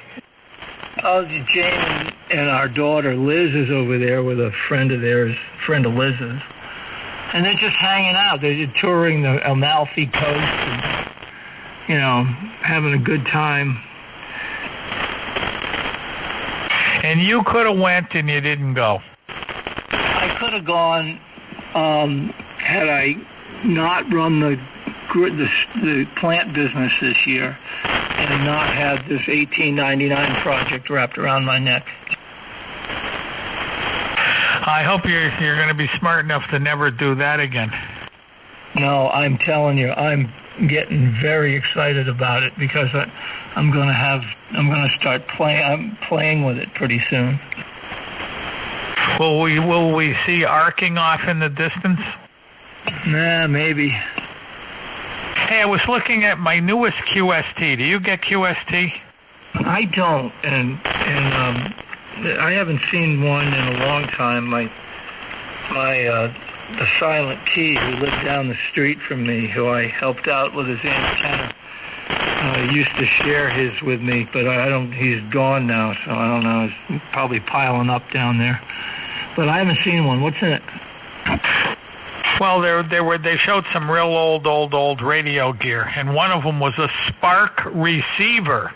Now, I know what a Spark transmitter is, but I've never heard of a Spark receiver. Well, if they had a transmitter, they got to have a receiver, right? I thought you knew everything. Well, what's a Spark receiver? Do you know what it is, Bruce? I can only imagine that it is a receiver that would be used in conjunction, as was said by Mike, with a Spark transmitter. So, there's no arcing process that I know of that would aid in receiving. Well, that's what I thought. It's a one tube. I could get you the book and I'll read it to you. It's a one tube. It's a big, huge box. It's like, Christ, the thing's 2.5 feet wide and probably a foot tall, and probably looks like it weighs 150 pounds. And it says the one tube Spark receiver. Yeah. So if we get that receiver, Ray and Bruce, that we could put it on 160 in the summer, and we could decode the alien signals that really are the crashes during the summer. So we think it's all lightning, but really it's there's actually some alien subcarriers in there. Well, we're going to leave that to you.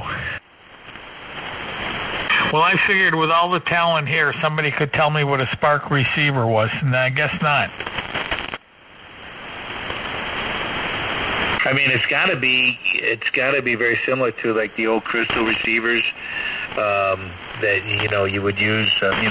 Like think about it, the Spark transmitter was only good for CW. That's for sure. So you'd have to have kind of like, I'm just guessing, I would think it would be like a crystal detector of some kind that was, and then an amplifier, which is a tube, in a circuit that basically, detects, a detector and then a tube for amplifier, a little power supply. That probably weighs 150 pounds. All that for 150 pounds. I remember starting up as a kid, man. I could buy those little radio AM detectors as a kid. I think it was like $5. I would think they'd be a lot cheaper than that. I remember the fillings in your mouth. Certain chemicals what was that? Germanium. There was some germanium in some of the fillings. It acted like a diode, and that's where you hear these tales of AM transmissions coming out of a mouth. I saw a write-up on that somewhere, and they said that was all a hoax. That never ever happened. It's hard to believe it happened. I've heard it so many times from different stories, Yeah, and they're all probably not true. No, the author was drinking rum, or the one who heard it was drinking that rum. Well, Isaiah. Oh man, I'm telling you. Do you really like? No, you don't drink, Bruce, right? So you don't like rum. Of alcoholic beverage, and then the chemical reaction of all that would produce, and you're going to have a station that's very close. Right, real strong signal. Yeah, Ray, I drink, and I drink rum, but I don't go overboard. That's what I probably said. Oh, I thought you said you didn't drink at all. So promise me you're going to go buy a bottle of Zaya, Z-A-Y-A. Buy a bottle. What kind of rum do you drink? I drink pussy rum. Which is? Captain Morgan's. Oh, my God. Oh, my God. Captain Morgan's the worst rum ever made. I never tried it, and about 15 years ago, I was sitting in a bar with my wife, and I said, let me try some Captain Morgan and Coke. I threw it away. I gave it back to the girl. I said, look, it's fine you charge me for it, but throw this away. I can't drink it. It was the most foul-tasting stuff I've ever tasted in my life. Try the Zaya, and you'll be moved about 40 generations to the plus. Hey, Bruce, I'm saluting you now. I think we should all call each other Captain tonight. Yeah, I know. No, actually, the other rum, the dark, I like the dark rums. What was it, Black Seal or something like that? Yeah. But believe it or not, a dark rum, a good dark rum is that, what's that stuff that everybody uses? Come on, I'm a mental block. The general dark rum that everybody uses, that's a good rum. Yeah, I don't know.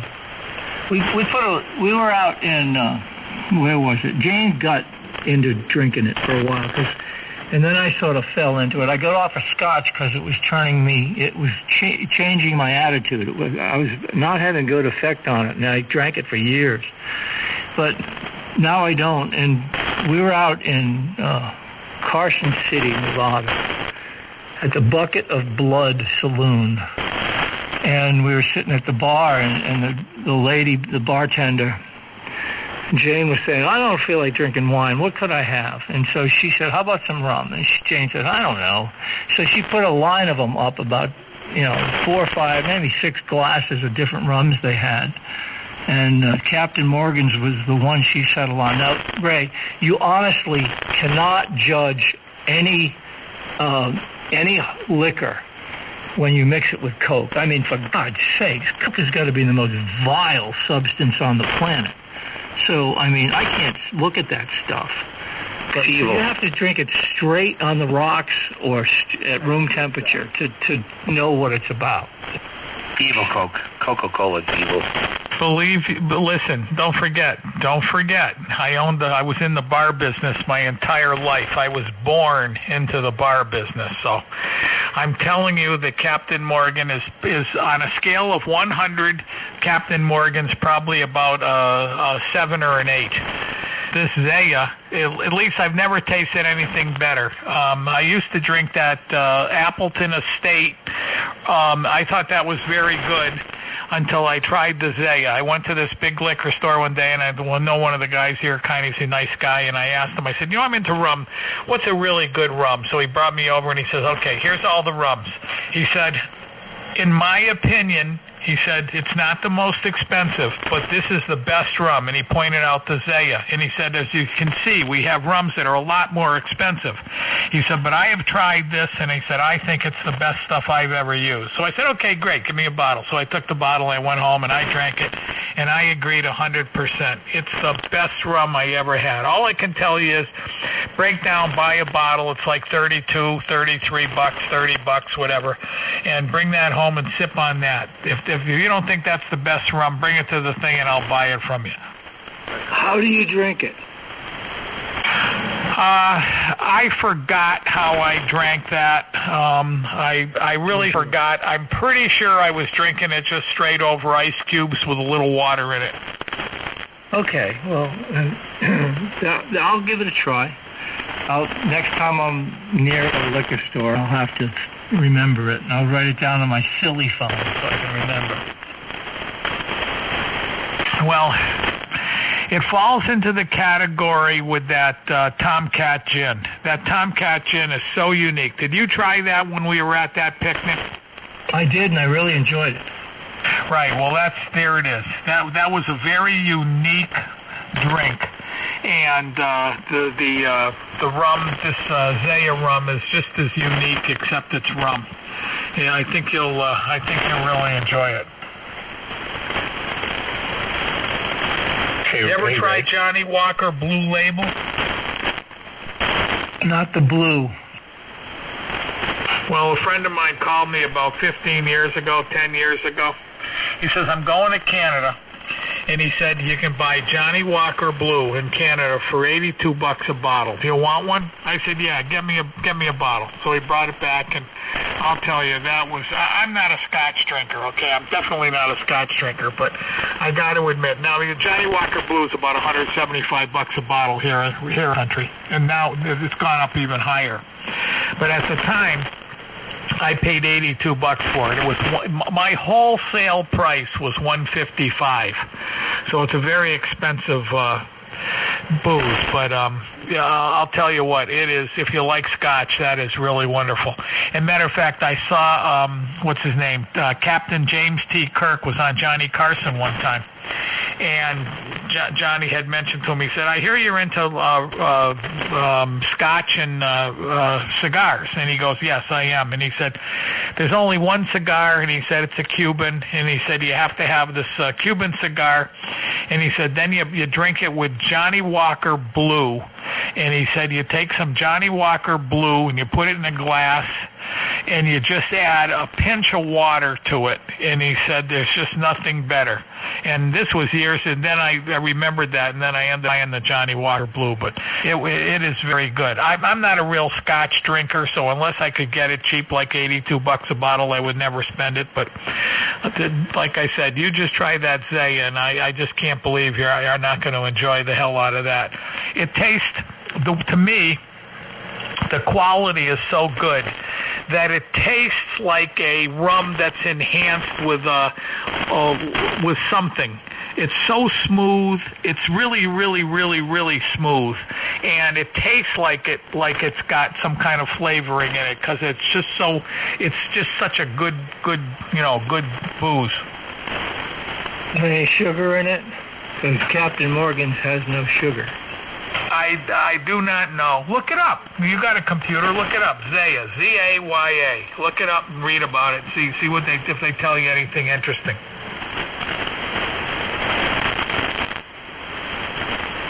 So anyway, today I went out and I got my lawnmower running yesterday. I had a little trouble with that, but I finally got it running. And then I went down and I bought 2 brand new blades for it today, which it's not even worth sharpening them. $25 for the 2 blades. I'm only going to put new blades on it from now on. Of course, if it makes this year, I'll be surprised. Yeah, I'm going to sharpen mine. I always cut the first mowing or second mowing with the old blades, because they're always inevitably racking up a bunch of sticks and cutting up stuff. So I get the fine edge on it after the first couple of mowings. These blades were so screwed up, they split. At the ends of all 4 ends were split back 2 inches, and the blade was just peeling apart. I mean, they were just a wreck. Yeah, that's pretty bad. I mean, if it just dings and the edges round over a little bit, I sharpen them. Yeah, these were really shot. There's nothing, believe me, I put new blades on mowers before. There's just nothing like a brand new blade. You can hear it cut the grass. You can just hear the way the blade cuts the grass. It's just such a big difference. Okay, so I've got some notes on this Zaya rum. Go ahead, slap it to us. Okay, the tasting notes. Grand Reserva debuts with a massive vanilla, allspice, and maple syrup tones that sequin into gorgeous vanilla, wood, and cocoa mocha on the palate. Well-integrated spice and hints of roasted orange peel follow under a sheen of banked heat. The finish is sweet and lingering, with ever-diminishing warmth. Definitely sweet, but definitely balanced. Sip this slowly with nuts and hard cheeses. W2MUR. Oh, man, I'm telling you, where's the girl? Yeah, I got a different review on it here. Terrible when I tasted it. He's tasted a lot of rums in his time, and he was very much looking forward to trying some old familiar taste from T&T, where some fine rums were made. Instead, my taste buds felt like they were assaulted and beaten. The taste was truly atrocious, tasting nothing like rum should, or any proper spirits for that matter.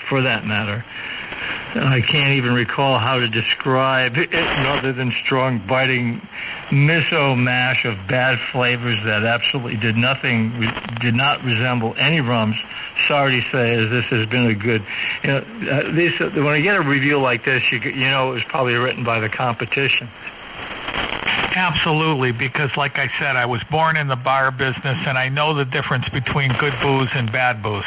And in all honesty, most booze, even the stuff that people consider high-end, is crap. It's just crap.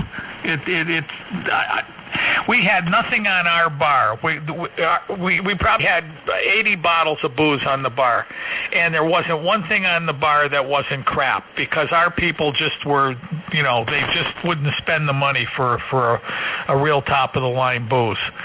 So I'm pretty much an expert in that stuff, and I'm telling you that Zaya is great rum. It is great. I've tried several different types of rum, and the Zaya by far was the best. And don't forget, it was a recommendation from a guy who works in the liquor store. And I thought his recommendation was great. Now, like I said, there were bottles of rum that were $43 for a fifth. I think the Zaya is a liter, but I'm not sure. I think it's $33 for a liter. But there were fifths there for $43, and I think some were even over $50. And maybe I'll try one of those now, because now I could spend a little bit of extra money. But all I can say is that Zaya, I was very impressed with it. And that report that you read is just a batch of BS from somebody who's trying to screw them. N1DVL. Yeah, it's got a distiller score of 90, but the one that I read was a Zaya Grand Reserva 12. It's a 12-year-old blended of aged rums. I think that's the stuff I had, because I'm pretty sure it was 12 years old. And did anybody get higher score than a 90? I really don't know. I'm just looking at this particular rum. I haven't compared it with others. What does it say? Does it give a cost per bottle? No, it does not give a cost per bottle. I could probably find that, though. Oh, that's okay. I think it was about $33, and to me, well worth it.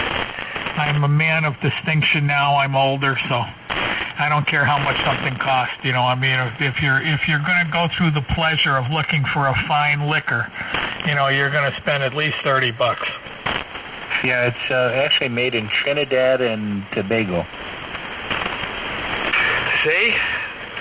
That tells you right off the bat that it's better than the stuff you get here. You should just drink vegetable juice. Yeah, I buy V8 vegetable juice. As a matter of fact, I was down there today. I should have got some. I should get some. I got my juicer back from Matt. He borrowed it, and it's been over there for years, and I never really used it. But I'm going to try it on a bunch of my herbs that are hanging around here. I'm going to squish up a bunch of celery, not celery, but parsley and cilantro and some arugula, and maybe throw in a hint of mint, maybe a little basil, see what kind of juice I get. Doesn't sound very good to me. Sounds great, man. Put an apple in there, some frozen fruit. You know who used to be a big juicer way back into the 60s? Let's see how smart you guys really are. Jack LaLanne. Oh, man, I'll tell you. You see, I always knew you were up on top. Yep, Jack LaLanne. He was into that juicing stuff. You know why I know that? You met him? No, his name's on my juicer. That is really funny. That is hysterical. I have bad memories of Jack LaLanne because the only time I ever watched him is when I stayed home from school sick. What was Jack LaLanne's number one prop that he used all the time? Nobody answer except for Mike. I got to think about this. I'm not sure. You couldn't mistake it because he only used one prop. I can't remember. Okay, Bruce, your turn. What was it? He had a beautiful woman. Jumping rope. No, he did have a woman that he used to work with, true, but that's not what he had. Now, okay, now I'm turning it over to the general public. What was Jack LaLanne's prop? Jumping rope. No. Oh, okay. A chair? A chair, yep. That's all he had. You know, just he always had the chair, and he used the chair to do all the different exercises. Carl, did you check the internet? No, sir, but I thought that might be a good guess, and that's what it was, a guess. Oh, man, you're good, you. No, he's not good. He's old. Hey, I used to watch all that stuff. Queen for a Day. Did you guys hear earlier what the average age of a ham radio person is right now today? 68. Yep, 68. That's pretty pathetic. I find that kind of difficult to believe. Can you imagine if they had a show on television now called Queen for a Day? Can you imagine what it would be like? Well, hell, they have a show on. I always get full. It's called Drag Racing. Have you ever seen it? It's something. No, I haven't seen it, but I've seen Queer Eye. No, this is called Drag Racing, and I first time I saw it, I go, wow, I never saw drag racing on that channel. This is going to be cool. So I flipped on to Drag Racing, and it's a bunch of queens. RuPaul's Drag Race. Exactly.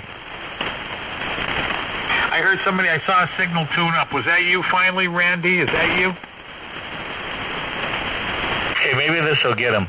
Ladies and gentlemen, Randy, KB2 ZVP.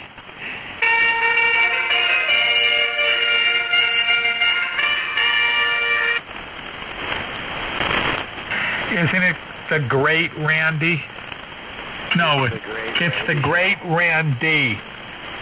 That doesn't do it. He's not around. What did you call him the other night, Mike? The Randall Meyer or something like that? I don't know, but where's Bob? Bob, are you listening? Are you too ashamed to come in here and tell us that you didn't get your antenna up again? I heard somebody way down low. Is that you, Bob? Maybe that's his new antenna. I hope. I can't tell if it's him. Both times he got taken out by lightning because he only had an S7 signal. And somebody came in here about, 20 minutes ago. Some guy came in here and he was like an S3 or 4. If you're still out there, I heard you come in, but you were so far below the noise, there was no way in hell I'd ever hear one word you said.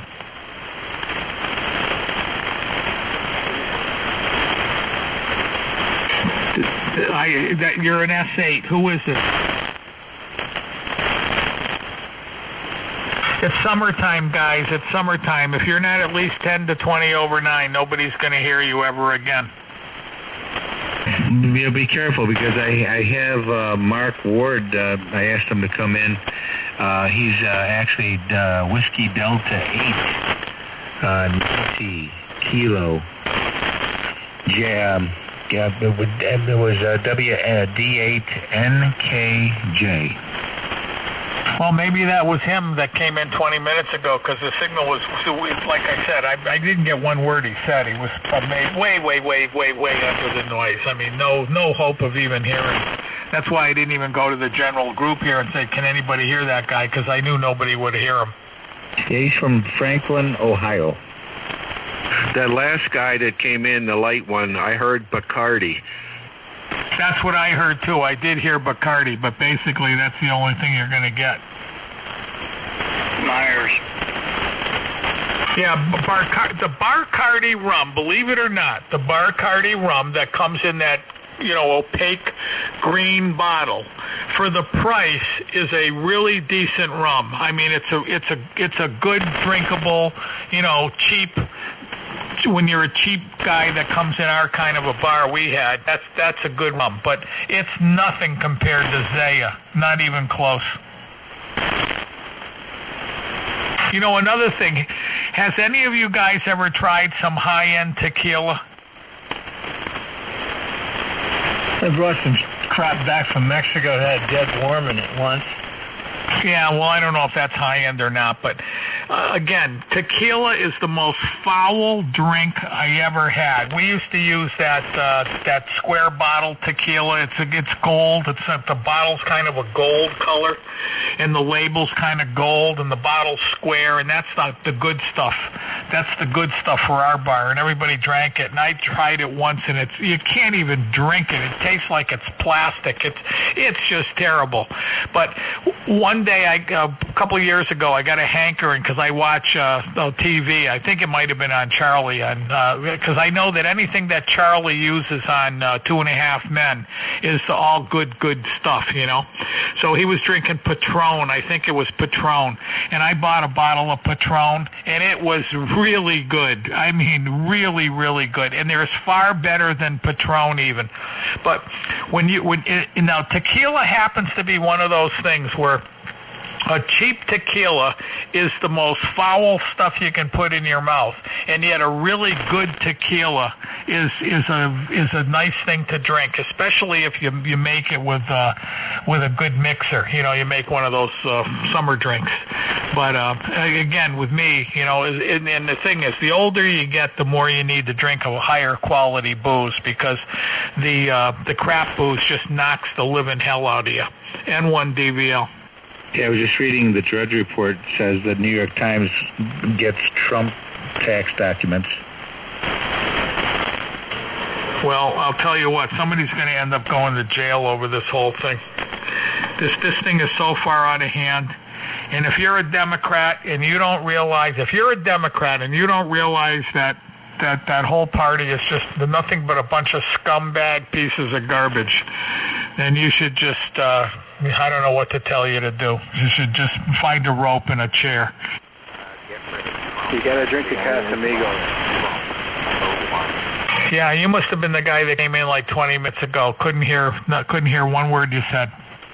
I mean, just think about it. I mean, how many people out there could take the daily abuse that he gets?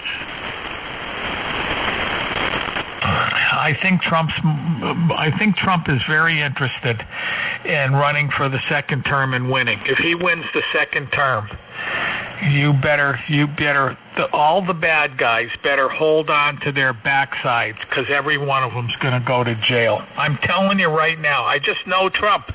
If he gets elected to the second term, 30 or 40 high-ranking government officials are going to jail, and maybe even the ex-president. Well, that's why they're acting so desperate. They're afraid of him getting a separate term.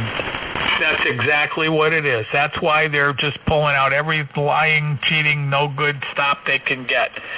And if he gets a second term, they know, the Clintons know, everybody knows, they're all going to jail. I pray that he does, and I hope that they all go to jail. It would be so good for this country to have that finalized. Yeah, 30 or 40 of all those high-end people in jail. And there's only one other thing I'm going to ask, and believe you me, if they get him in jail and Trump gets the second term, I'm going to personally write Trump a handwritten letter, okay? And here's what I'm going to ask him.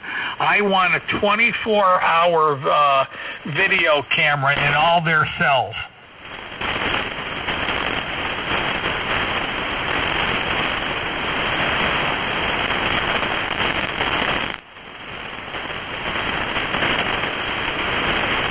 I think of Martha Stewart going to jail, okay? Martha Stewart going to jail.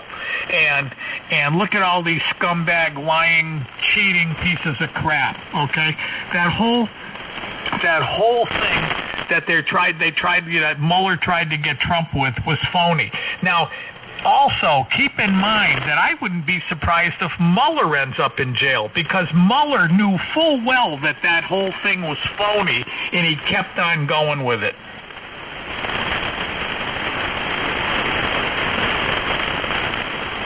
And lined his pockets in the process. Exactly. That's why he did it. He probably made $1 million, $1.5 million out of that. I bet you they were paying him. God only knows what they were paying him. But, it's cost plus, so they could care less. They serve 500 warrants. I mean, the whole thing is just such a disgusting mess. All I can say is they messed with the wrong guy. They messed with the wrong guy. This guy here, you don't go after Trump. Unless you got a death wish, you do not go after Trump. Interesting. This comes out the day before, during the Chinese negotiations. The horror of this is that people that are doing this care more about their power than they do about the country. They don't care what happens to our economy. They don't care what happens to Americans. All they care about is that they have their point proven, and they're basically and they stay in power or. Here's what the New York Times says, the 5 takeaways. Mr. Trump was deep in the red even as he peddled feeling-making advice. It doesn't matter. It's just horrible what we're trying to say here. And it just has nothing to do with, they couldn't get him on collusion, so now they go to this. Let me tell you a little secret about Trump and people like him, okay? Because I had a friend that was doing that kind of business on a much smaller scale. And this is a fact, and you can all take this to the bank, and any real good accountant will tell you exactly what I'm going to tell you now. There isn't one of those people, Trump, my buddy, anybody, if you cashed them out right now, if you went to Trump and you said, okay, pay all your loans and we're going to cash you out, they'll end, if they're really, really doing great, how much money are they going to end up with? Probably not much. Zero. If they're batting a million, if their business is going like Trump's business does, and you cash them out today, he'd be worth zero. And yeah, I mean that's what you want to do. You want your balance sheet to be even, And the thing is too, everybody complains that he doesn't pay any taxes. Well, that's the whole goal, is to minimize the amount of taxes that you pay legally. Well, that's the whole thing. Trump had nothing to do with writing the tax laws, absolutely nothing. So if he's paying no taxes at all, which he probably is not, it's not his fault. Absolutely not. That's what everybody does in corporate America. They go by the existing tax laws, and they leverage them to the fullest extent.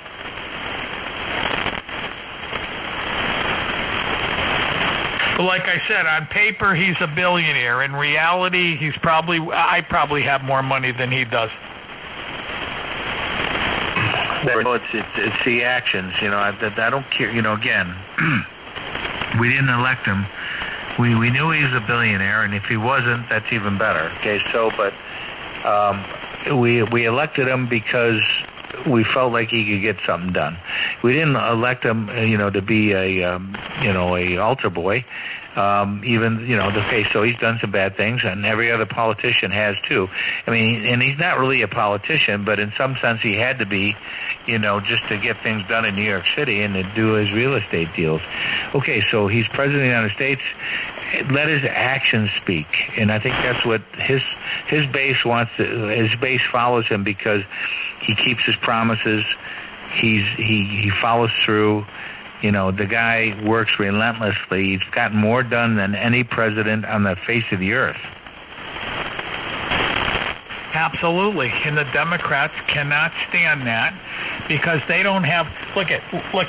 Here's the way it works. And Ray, well, I hate to blow my own horn, but whatever. There's 20 Democrats running for the presidency right now.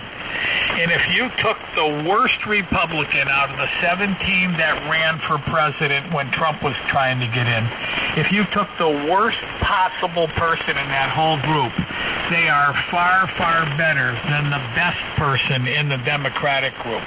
Raymond. Yeah, well, you're an idiot. I'll tell you what, you don't know shit.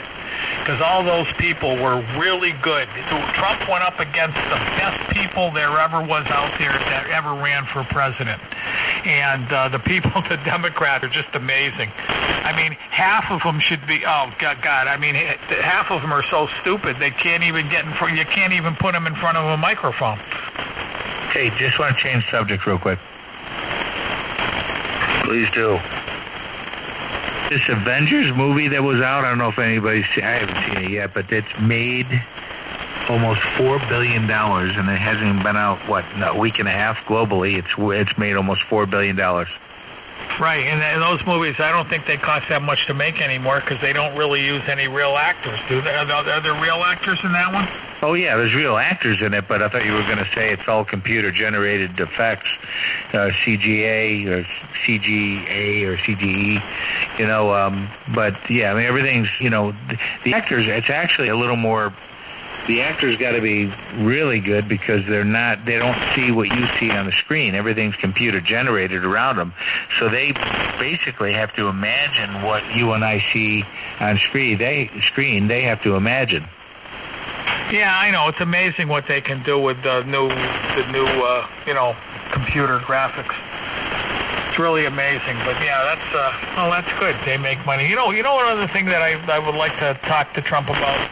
Have you noticed that every single movie made you see on TV, like on my cable system, they'll there's hundreds of movies you see. Not one of them is ever made in the United States. Yeah, I don't know that, but yeah, you may be right. Yeah, they're always made in England, or they're made, a lot of them are made in England, a lot of them are made everywhere in the world except the United States, and I want to know why. Yeah, well, like look at New Zealand, the Lord of the Rings, one of the biggest, series, I don't know, whatever you want to call it. How many Lord of the Rings were there? There were 3 of them. And, man, they made a lot of money, too. But this is made, this is the record. Didn't they do that for the scenery? No. It's probably something to do with taxes. Because don't forget, if they make a movie in New Zealand, we'll say, and it makes $4 billion or $6 billion worth worldwide, they probably don't have to pay any taxes to the United States. Yeah, could be. WG2E on the bottom. W2MUR in Holland Patent. N1 DVL. KD1 Mountain Whiskey in Little Compton. How little is Compton? There's 3,500 people year-round, and there's 6,000 in the summer.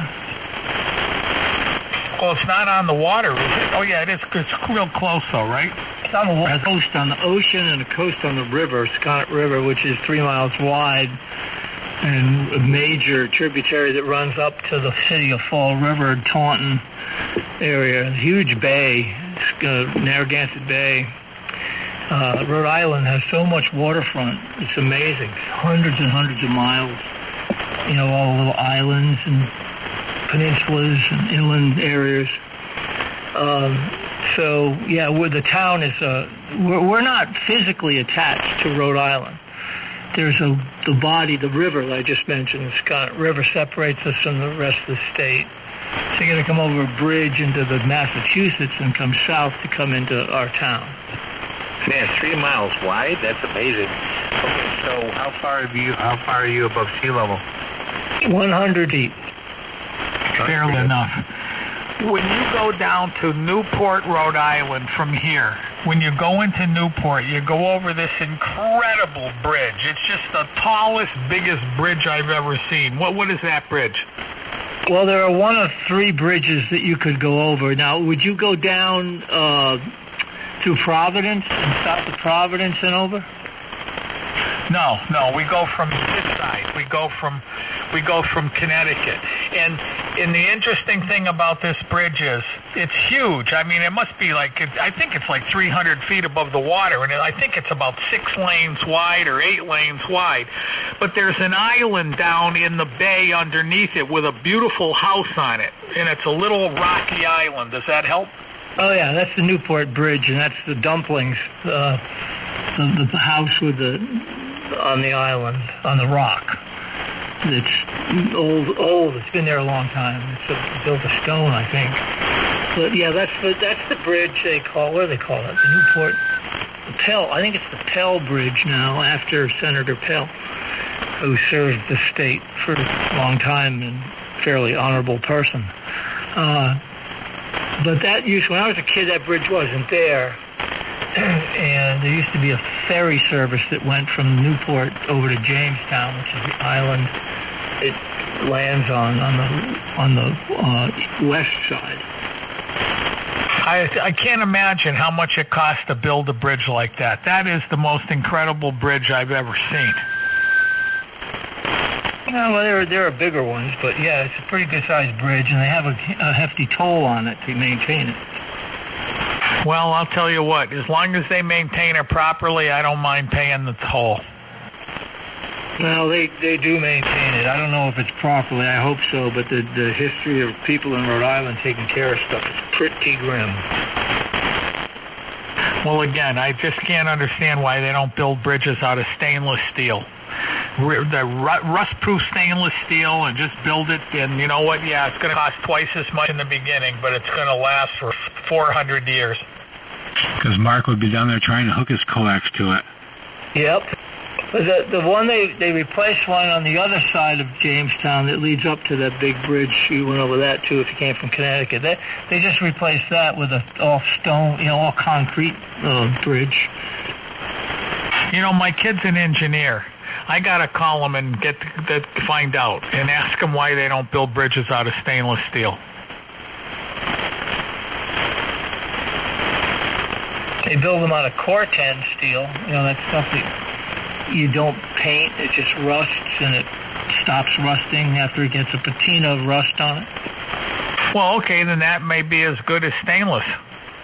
I don't know. Stainless is pretty damn good. I remember, you know how Bob comes in here and we talk about the Abrams tank. Well, my wife used to rep a company out of Mississauga, Canada, that made the turbine shaft that went into that Lycoming tank. And I had one of those in my garage, and it sat in my garage for like 5 years, got wet, got water on it, sweated, and finally, the guy knew we had it, and he after about 5 years, he asked Mary Ellen for it back. And I would have loved to keep that, because I'm telling you, that sat on that shelf in that garage for a good 5 years, and it looked like somebody went out there every night and polished it. It just didn't get dingy, or it didn't get any kind of oxidation on it. It started out as a 110-pound billet of solid stainless steel, and when they got done turning it and putting all the threads and the splines on it, it was literally splined all the way through the center and all the way on the outside, and it weighed 9 pounds. And I think that got paid $35,000 to do the machine work on it, which, believe it or not, to me sounds cheap. If you saw the workmanship that went into this thing, you just couldn't believe it. Yeah, it's amazing. The spare no expense. I had a friend of my father's. They grew up together. He lived north of me, and he was at the end of his life. He was a machinist all his life, and he was operating. He worked for companies, but he retired out and running his own shop, doing government contracts for the Navy. And you wouldn't believe the machining stuff he did, all in stainless and Monel. A lot of stuff that went on submarines. I used to like going up there and look at what his current project was. He incredible stuff. And the crazy thing about it is when he had an accident when he was a younger person, and he only had one eye, and he could do the most precise work you'd ever seen.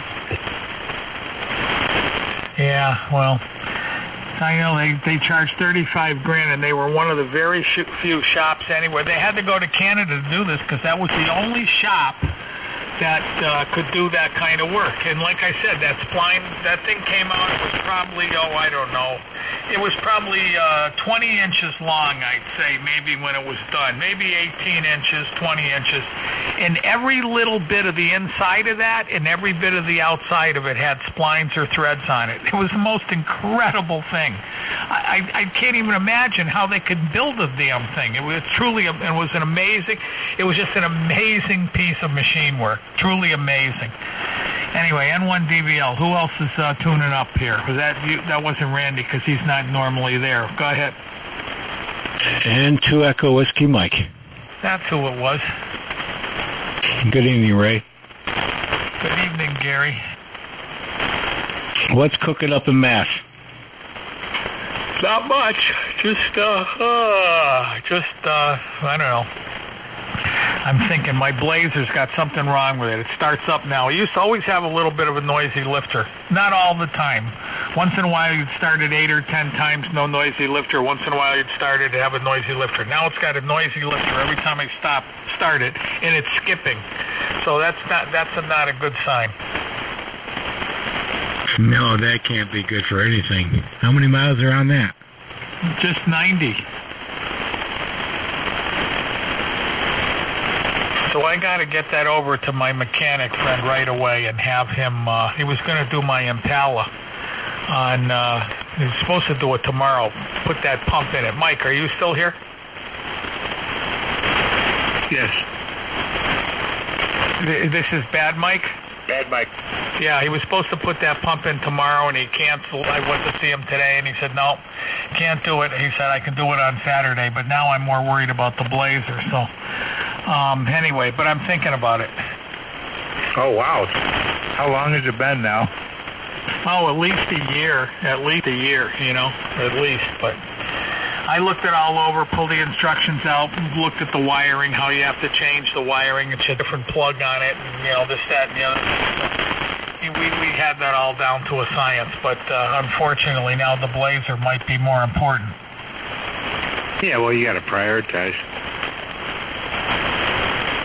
Hey, Gary, nice picture of your little bird there. What were you feeding him, a Dorito or something? Oh, you saw that. Yeah, no, Mickey was over there raising hell with the bird over there, and yeah, blended right in with the heat jet, didn't he? Yeah, that was cute. WG2E. Hey, good evening, Carl, and good evening, Mr. Mike. Hey, Gary, how you doing? Very well, very well. Does your bird talk? It's not my bird, but yes, it does. What's it say?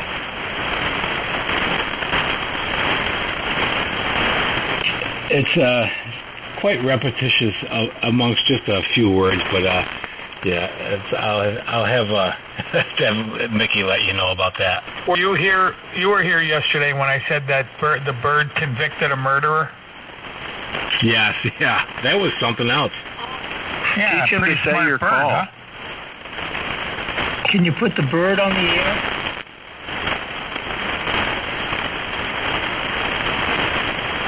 What was that, Bird Bruce? in the air. Can you put the bird on the air? Can you get him to talk in front of your microphone? No, he gets shy. We're gonna Does get he that sit bird in a medal. cage? Yeah, it is caged, yes. Do you ever take him out and let him get a move around? Yeah, he was out last night. That's what Carl was referring to there. He took a big shit right in front of the amp on the desk. Yeah, that's the trouble with a bird. I hate when that happens. I hate it. They have no discretion at all. I warned her. I said, hey, he's coming. And she's like, no, he's good. And there it was. So guess who had to clean it up? Not a man. Not a man, no sirree. Thank God for glass-covered desktops. That's for the glass top. They were come in handy for that. Easy wipe right up, easy clean, right, Mickey? Yep. That could have gone right down the vents on your radio, dropped onto the circuit board, ordered it out, and smoke would have come out. No, that's why the bird's not allowed over on this desk.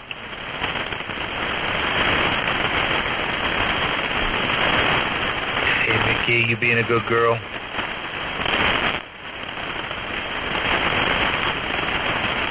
What was that? It's always a good girl. You're always, I don't believe, well, okay, I'll make believe that I believe that. You be right and make believe, Landon.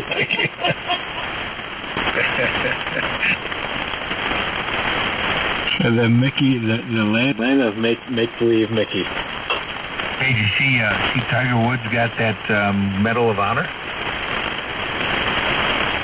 For what?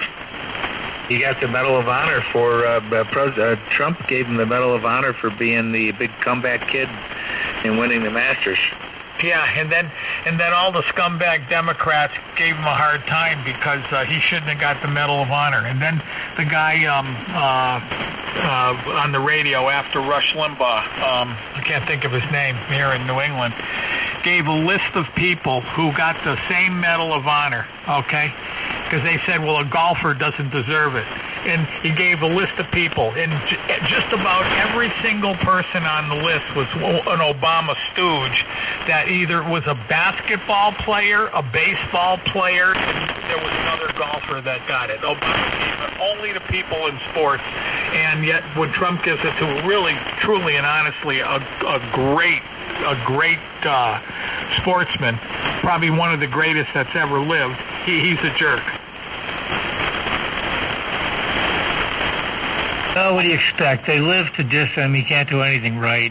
You know, they're desperate. They're absolutely desperate to sink him. Yeah, I hate Democrats. I hate them. I hate those people. I truly, no, I'm not kidding when I say this. I don't hate all Democrats, but I hate those ones that are doing what they're doing because, like you already pointed out or somebody already pointed out, they couldn't give one crap about this country. Couldn't care less. They'd flush it down the toilet instantly if they got ahead. I concur. Did you guys know there was a baby born yesterday? Royal baby. I don't know, somebody's baby. Yeah, it was a royal baby probably over in England. Belongs to Meghan. Meghan, whatever, and boy, is she beautiful. I heard it was human. I think you might be right, Bruce.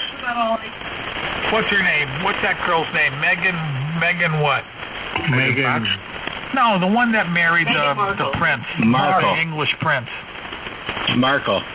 Meghan Markle. Yeah, I saw her. She's on the Hallmark Channel once in a while, and I was watching a movie and she was in it, and I didn't realize who she was right away. And I said, God, I know that girl. I know her. And I started looking at her, and she has a really great voice. She just has a really sexy voice, and she is so beautiful. And I watched her. I said, I know this girl. And then it finally dawned on me it's Meghan Markle. But oh my God, what a lucky prince. I watched her on that series. Now I can't remember the name of the series about the lawyers, and she had a principal role in it. Well, I'll tell you one thing. She's certainly beautiful.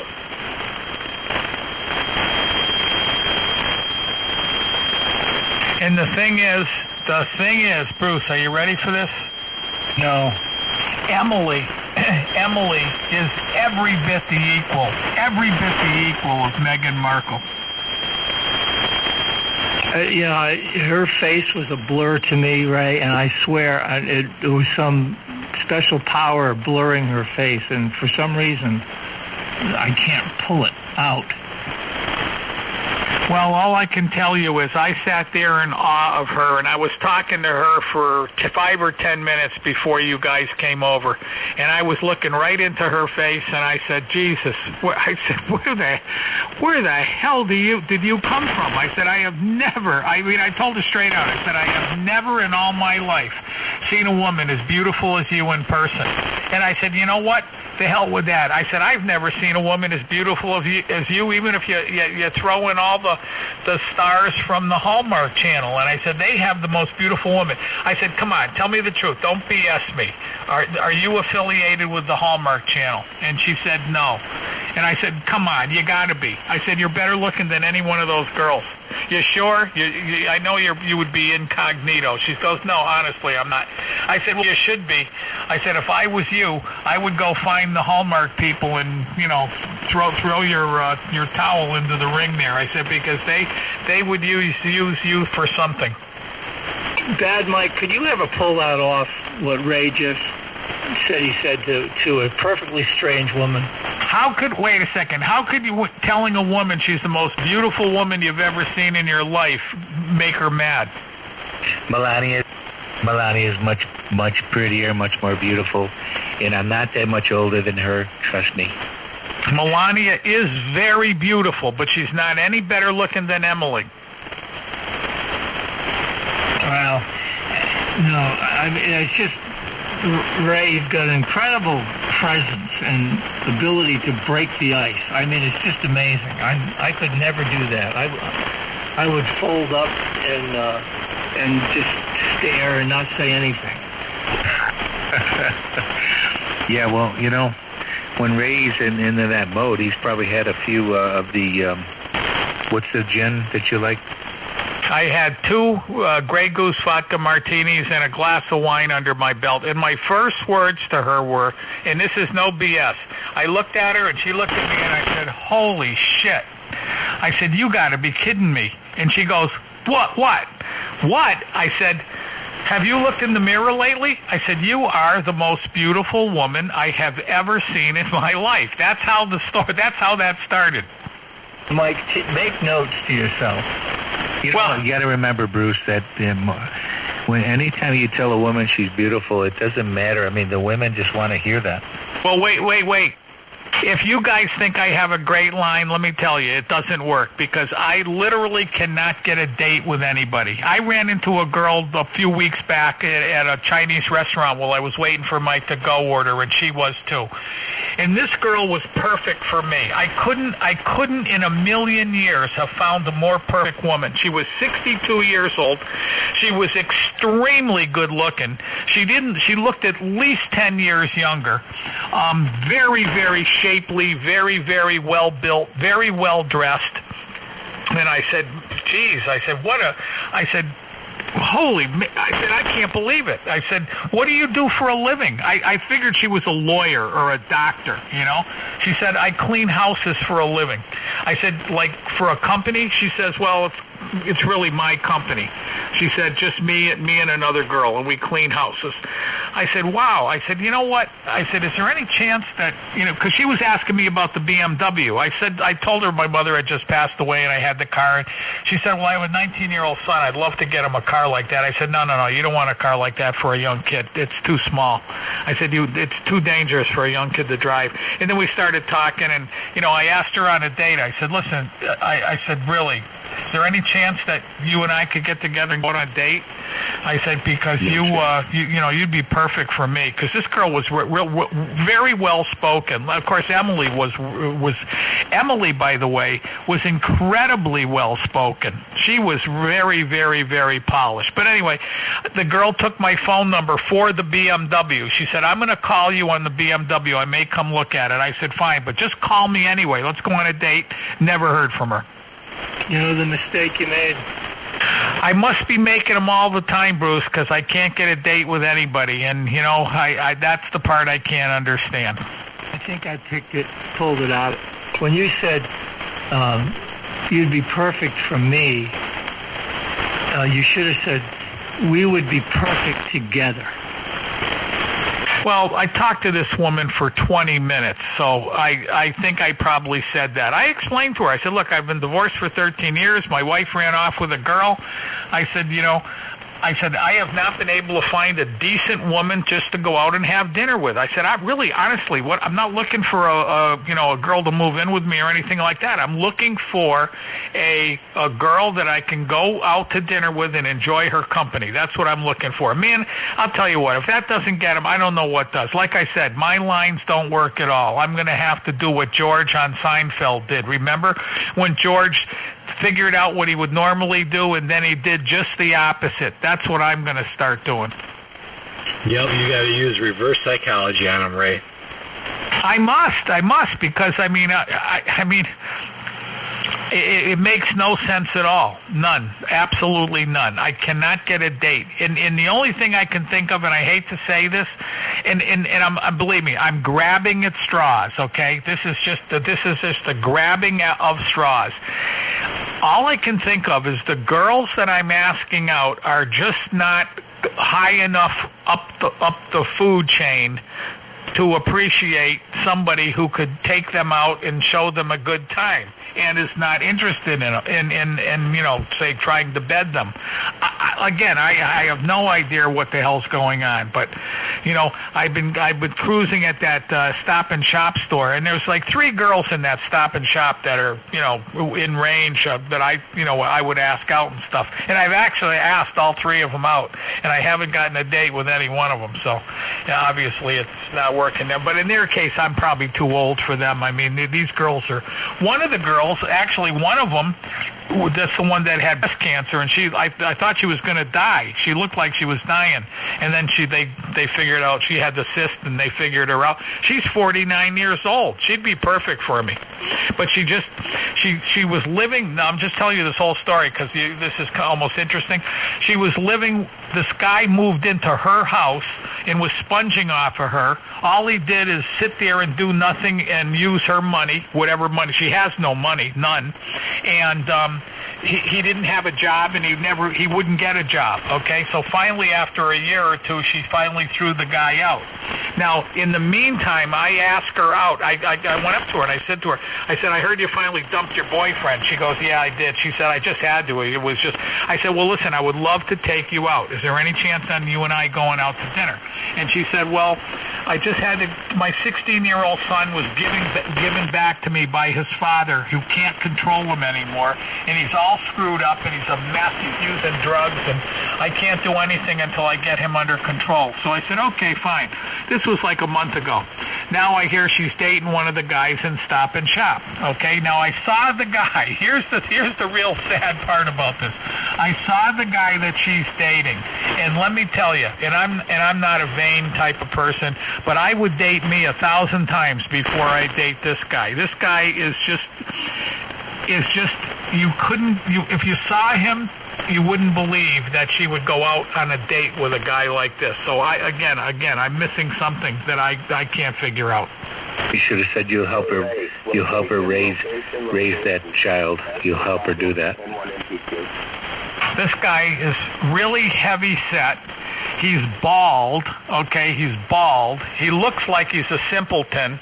And again, and I hate to say this, but I'm going to say it. That this poor girl has had nothing but bad in her life. Why would she take up with a guy that's making $10 an hour like she is? It just doesn't make any sense. Hey, Bruce, the irony of going in to find women at Stop and Shop. Yeah, well, you gotta look where you look. Go, you use the resources you have. But if I was in your shoes, I would probably. And I used to look sort of disparagingly at, these internet dating things, where you put down a profile, they run an algorithm, and it sort of matches up your likes, dislikes. So that might be worth looking into, but I know you don't have a computer, so who knows? N1 DVL. Well, I've just always decided that I would never do that because, that to me, people that go on to the internet like that, they say it's not bad like I'm saying, but people that go on the internet are just desperate losers that are probably axe murderers. That's the way I look at most of those people. No, Ray. Gary, did you find your wife there? See, I met my last one on the internet, but I met Mickey on Facebook, believe it or not. Yeah, okay. Well, hey, listen, I'm sure the computer probably comes in handy for that kind of stuff, but I'm just, first of all, I don't have a computer. And if I had one, I'm not sure I would even go there. So that's just the way it is.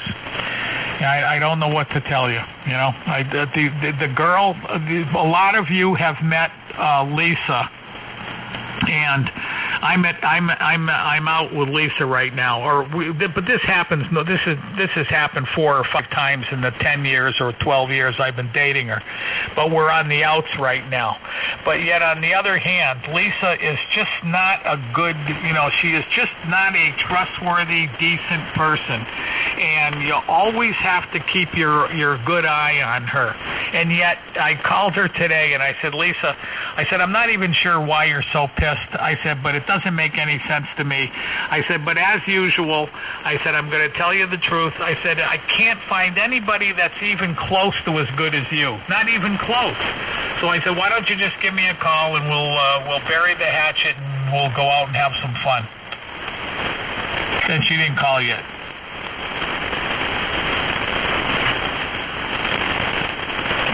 You gotta get out and go somewhere else, look around, some other part of the world. To a church? I don't know. And one in TQ. Good evening, guys. Go travel. Put your sleeping bag in the back of your blazer and take off for a month. Go diagonally across the country and turn around and come home. I can't because the blazer's not running right. That's one thing I got to get fixed right away. There's some skipping. Remember I told you earlier?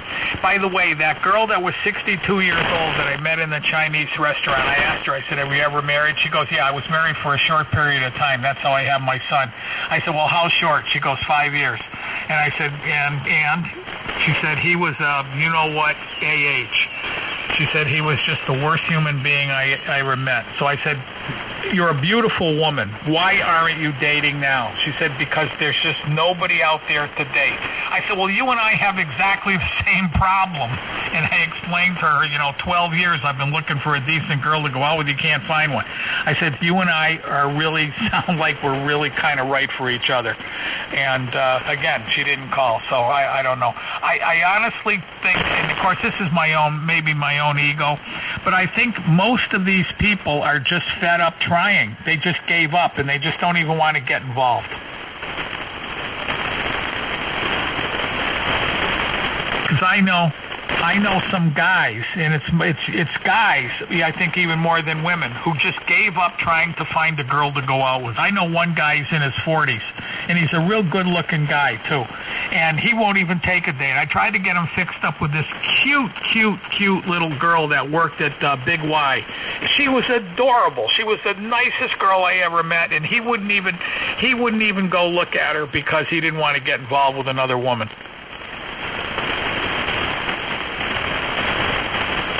Hey guys, N1 and TQ. Good evening. Yeah, go ahead, Bill. What are you running for? You're on your remote. Yeah, I'm on the remote. It doesn't sound as good as last time. Just using the iPad microphone. Yeah, it does. The other one sounded better.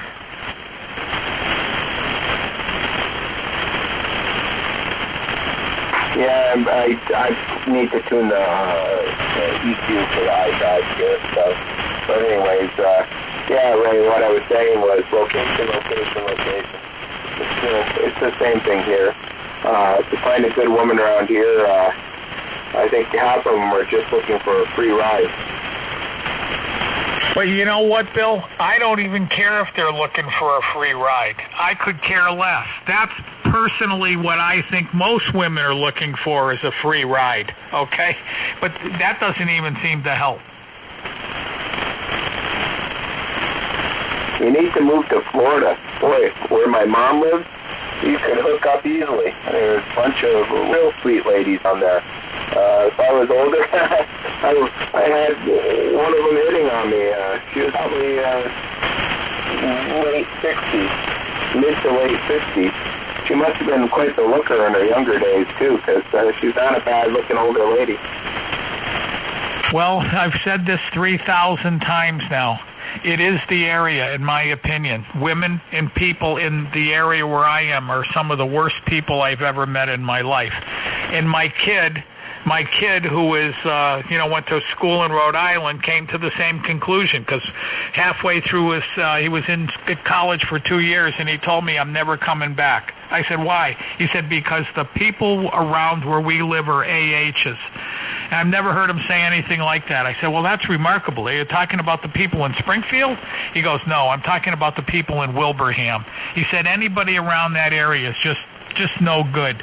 People out here are just so much better. Now, that's coming from a kid that's only 22 years old. So that pretty much told me that, my thinking is correct. So what's the solution? The solution, in all honesty, is to move. I've been waiting. I was hoping Randy and Maureen were going to move down to South or North Carolina or whatever, and then I'd move down there, 5 miles away from them. And I can't. I'm alone now. I mean, now that my mother's gone, I'm truly alone. I don't have anybody that I can trust except for my kid, and he's young and he's got his own life and he doesn't live around here, so I'm kind of on my own. If I was to move, say, down south, I would only move down there if 2 or 3 of this group had moved down there too. Yeah, you should venture out on your own just for a short term, come home. See what you see. Scout out different areas. I would suggest going out west. The people out there, Ray, are totally different. You get to the population, get away from the population centers, and the people are just much different than they are in the Northeast. Yeah, they're all liberals, though, out west. Anybody, in my opinion, anybody is better than the people around here. Anybody is. You just some of the worst people on the planet Earth are right around this area.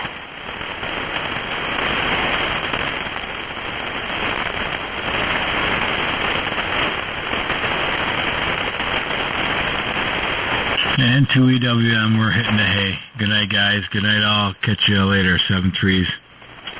Yeah. See you later, Gary. Yeah, I'm going to hit the hay, too, because I was waiting for Randy to come in for my gray watt meter test, and he never even showed up. So, and here's another thing that really pisses me off. He's working himself to death, and he obviously doesn't seem to realize it. That's something that should be changed. Anyway, 7-3, everybody. I will see you tomorrow. N1 DVL. 7-3's Ray and Gary and Mickey. You be a good girl. And 73's to one and all. WQMUR. 7-3's Ray. Catch you tomorrow. N1 and PQ. I think I'm hitting the sack too. So 7-3, guys. Hey Gary, if you're still there, maybe you can arrange an accident for the parrot. It's crossed my mind, but I didn't say that. Maybe you could loosen the hook on the cage, and it could fall during the night, and the dogs could take care of it. I've already done that. Okay. Well, I'll tell you, if I had my German Shepherd, my great German Shepherd, and he saw that thing hanging in the cage, I'm telling you right now, he would sleep underneath the cage, just on the off chance that it might fall. Oh, there's one of the whippets there. He's dying to get in that cage there, but the other one has actually been in the cage with the bird and did nothing. So that goes to show. And so here's another new thing. Now the new kick is we're gonna get chickens because we want eggs. So this will be interesting. Yeah, that's going to be a lot of fun. I got to tell you guys, if you haven't turned off your radios yet, don't turn it off. This is the funniest thing you'll ever hear. My dog When we had our son, my wife was terrified that the dog would attack the baby and kill him because the dog would be jealous. And it turned out that the dog knew my wife was pregnant right when she was pregnant, because as soon as she got pregnant, the dog used to get in bed with her and he would sleep with his head on her stomach. From literally when she was 2 or 3 months pregnant, he would always put his head right on her stomach. And when she was 7 and 8 months pregnant, he would still sleep with his head right on the bump. And he knew that kid was coming. Well, when the kid got here, I had him one day, and I had him laying on my bed. He was still an infant, you know. And the dog came into the room and jumped up on the bed, and my wife would have been terrified, but I had faith in the dog. And the dog just sat there looking, you know, at the kid sleeping in front of him. And then finally the dog went down on his flat. He went down, laid down, and he put his head right on the kid's stomach, and he went to sleep right on top of the kid. Now, here's the funny thing. We used to put, you know, Oliver into the bathtub when he was a little kid. He was probably, I don't know, 3 years old, 2 or 3 years old, and we'd give him a bath. And Mary Ellen brought him one of these swimming frogs, and it was the size of a bullfrog, and it was battery powered, and you'd put it in the tub, and the thing would kick its legs just like a regular frog and swim, you know. So he put it in the tub, and the kid starts screaming. He was terrified of the thing. All of a sudden, we hear this crash coming down the hall. It's the dog. He slides into the bathroom. He looks inside the tub for about a half a second, and he grabs the frog, and he runs down the hallway, shaking the hell out of it. Frog killer. That's great. Needless to say, the frog was mangled. But that's how protective he was of the kid and the whole family. I mean, the dog was just crazy.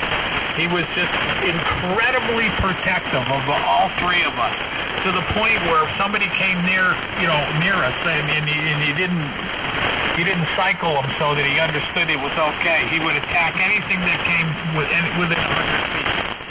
Okay, see you later. Head 1 DVL. All right, good night, Ray. And to Echo Whiskey Mike, and no frogs in that pond. No, that parrot would be dead. If he could jump that high, my dog could jump pretty high, and if he could jump up to that cage, he would get it. He would not live with somebody else in the house. There is no way somebody could another animal could be in this house and live there, because he would attack it instantly. Okay, good night all. It's been fun. M1 DVL. Good night all. This is K Delta 1 Mountain Whiskey. Good night, group. N2 Echo Whiskey Mike QRT. Don't forget, everybody, how you disconnect your antenna every night. Every night. We're supposed to have thunderstorms today, and I think this weekend. Never, ever leave those radios connected. N1 DVL. Hey, Ray, here, with that note, here's a quote for you. One sentence. You ready? Yep. Electricity allowed for the connection of two worlds, the ponderable and the imponderable. Heavy duty, man. You bet. That has to be a Tesla thing, right?